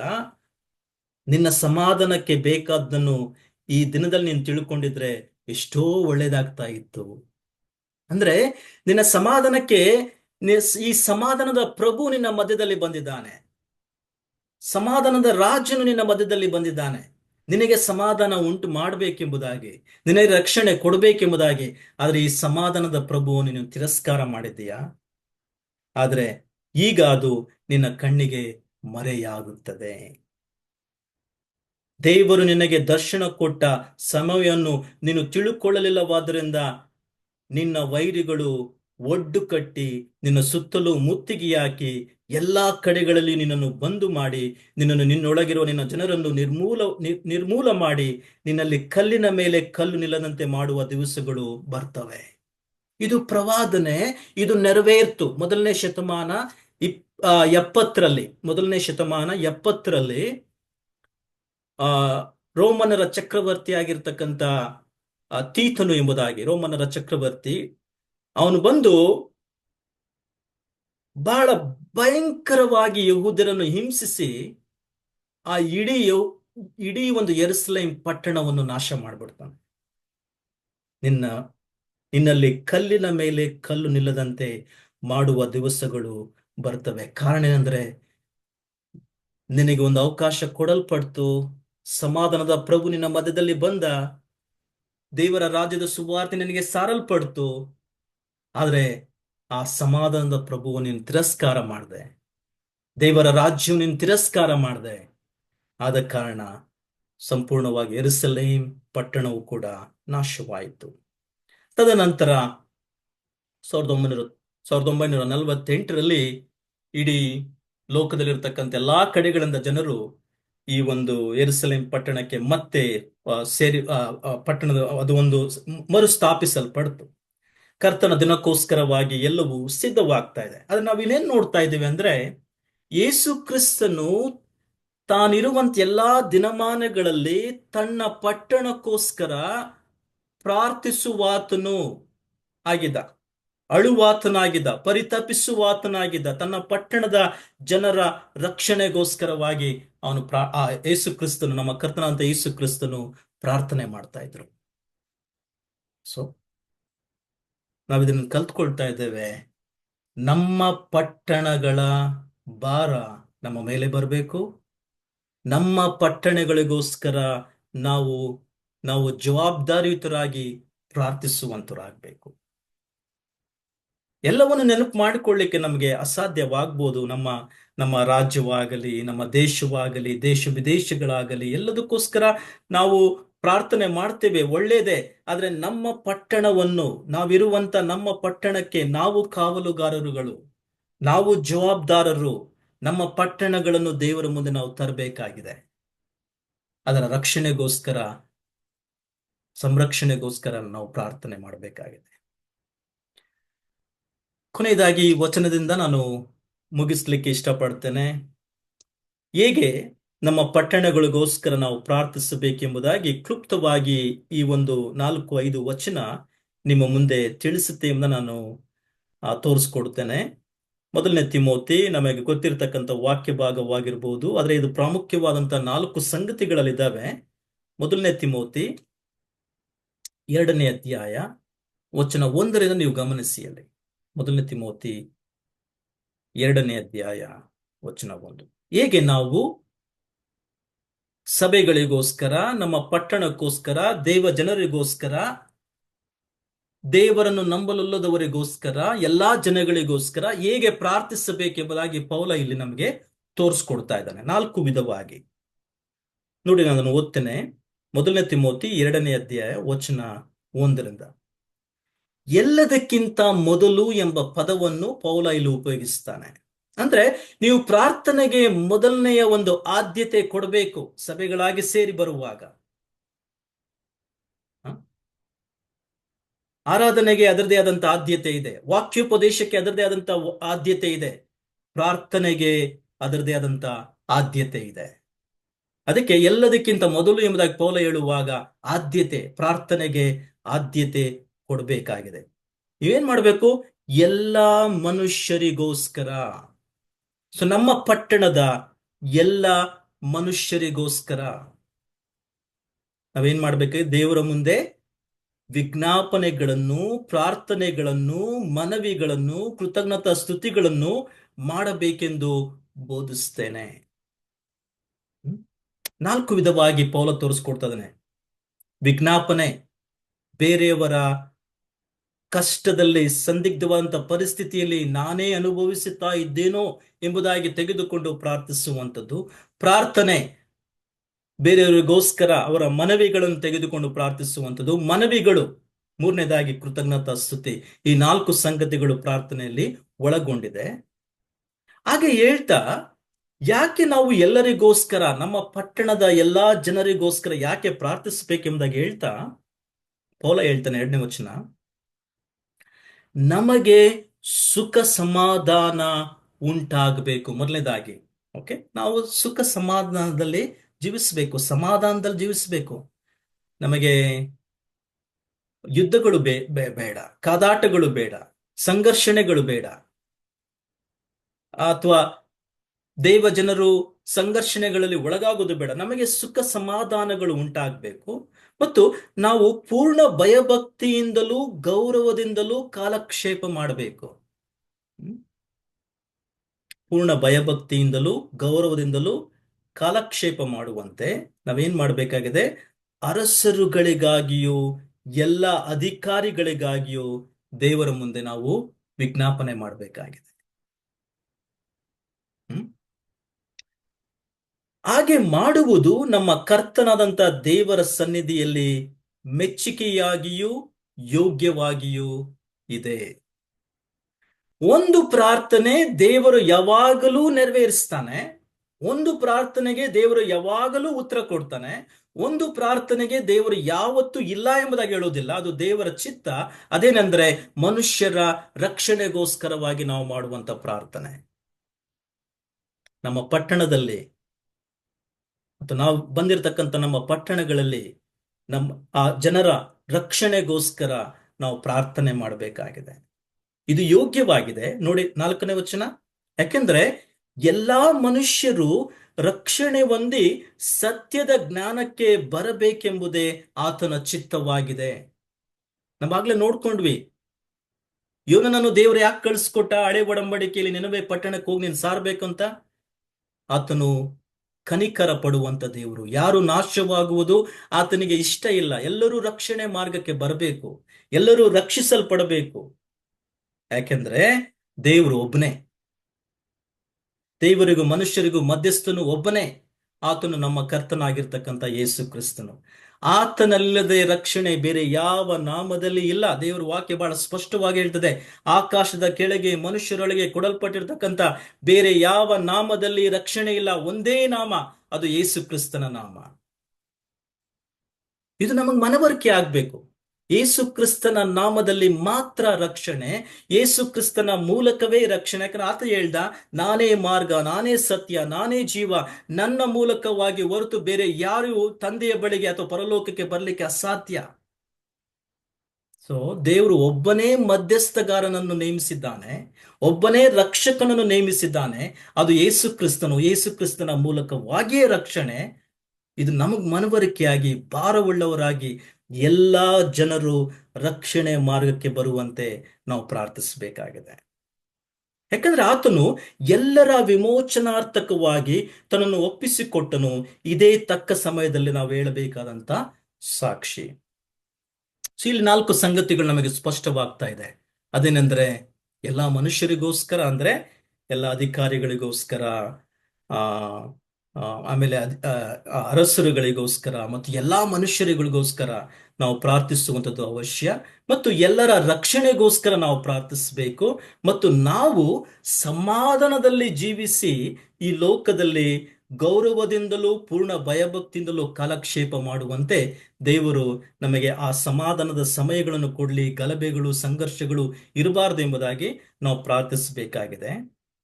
ಸೊ ಆದ ಕಾರಣ ನಮ್ಮ ಪಟ್ಟಣಗಳಿಗೋಸ್ಕರ ಪ್ರಾರ್ಥಿಸುವಂಥದ್ದು ನಮ್ಮ ಜವಾಬ್ದಾರಿ ಎಂಬುದಾಗಿ ನಾನು ಹೇಳಲಿಕ್ಕೆ ಇಷ್ಟಪಡ್ತೇನೆ. ಇಷ್ಟೊತ್ತು ನಾವು ನೋಡ್ಕೊಂಡ್ವಿ, ಬಹಳ ಪ್ರಾಮುಖ್ಯವಾದಂಥ ಸಂಗತಿ, ದೇವರು ನನ್ನನ್ನು ನಿನ್ನನ್ನು ನಮ್ಮ ಪಟ್ಟಣಗಳಿಗೆ ಕಾವಲುಗಾರಗಳನ್ನಾಗಿ ನೇಮಿಸಿದ್ದಾನೆ.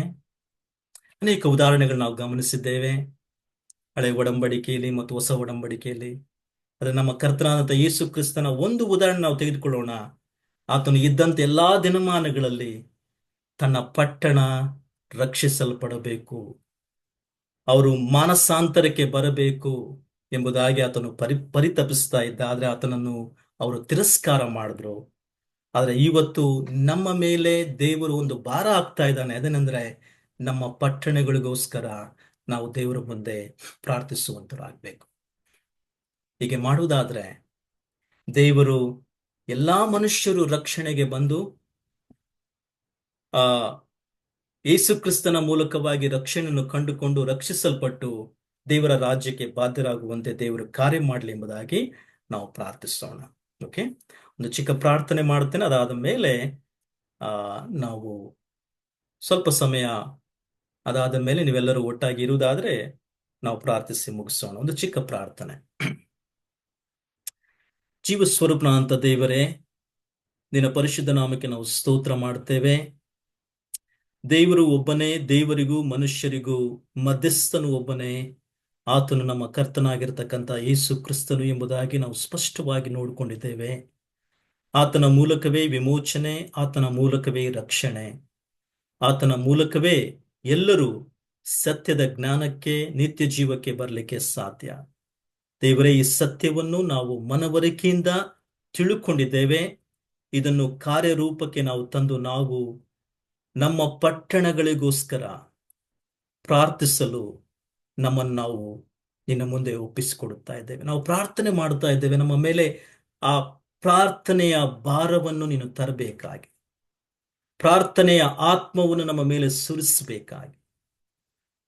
ನಾವು ದೊಡ್ಡ ಕಾರ್ಯಗಳನ್ನು ಮಾಡಬೇಕಾಗಿಲ್ಲ, ಆದರೆ ನಮ್ಮ ಪಟ್ಟಣಗಳಿಗೋಸ್ಕರ ದೇವರ ಮುಂದೆ ಪರಿತಪಿಸಿ ಶೋಕಿಸುತ್ತಾ ಪ್ರಾರ್ಥನೆ ಮಾಡಿ ಮತ್ತು ನಮ್ಮ ಪಾಪಗಳನ್ನು ಆತನ ಮುಂದೆ ಒಪ್ಪಿಕೊಳ್ಳುತ್ತಾ ವಿಜ್ಞಾಪನೆ ಮಾಡುತ್ತಾ ದೇವರ ಮುಂದೆ ಅಳುವಂತ ಒಂದು ಆತ್ಮವನ್ನು, ಪ್ರಾರ್ಥಿಸುವಂತ ಪ್ರಲಾಪಿಸುವಂತ ಒಂದು ಆತ್ಮವನ್ನು ನಮ್ಮ ಮೇಲೆ ಸುರಿಸಿ ಎಂಬುದಾಗಿ ನಾವು ಪ್ರಾರ್ಥಿಸ್ತಾ ಇದ್ದೇವೆ. ಒಂದು ವೇಳೆ ದೇವರೇ ಇಲ್ಲಿವರೆಗೂ ನಮ್ಮ ಸ್ವಾರ್ಥ ಕಾರ್ಯಗಳಲ್ಲಿಯೇ ಅಥವಾ ನಮ್ಮದೇ ಆದಂಥ ಅವಶ್ಯಕತೆಗಳಿಗೆ ಒಂದು ಒಳಗಾದಂಥ ಪ್ರಾರ್ಥನೆಗಳಲ್ಲಿಯೇ ನಾವು ಇದ್ದಿದ್ದೆ ಆದರೆ ನಮ್ಮನ್ನು ಕ್ಷಮಿಸು.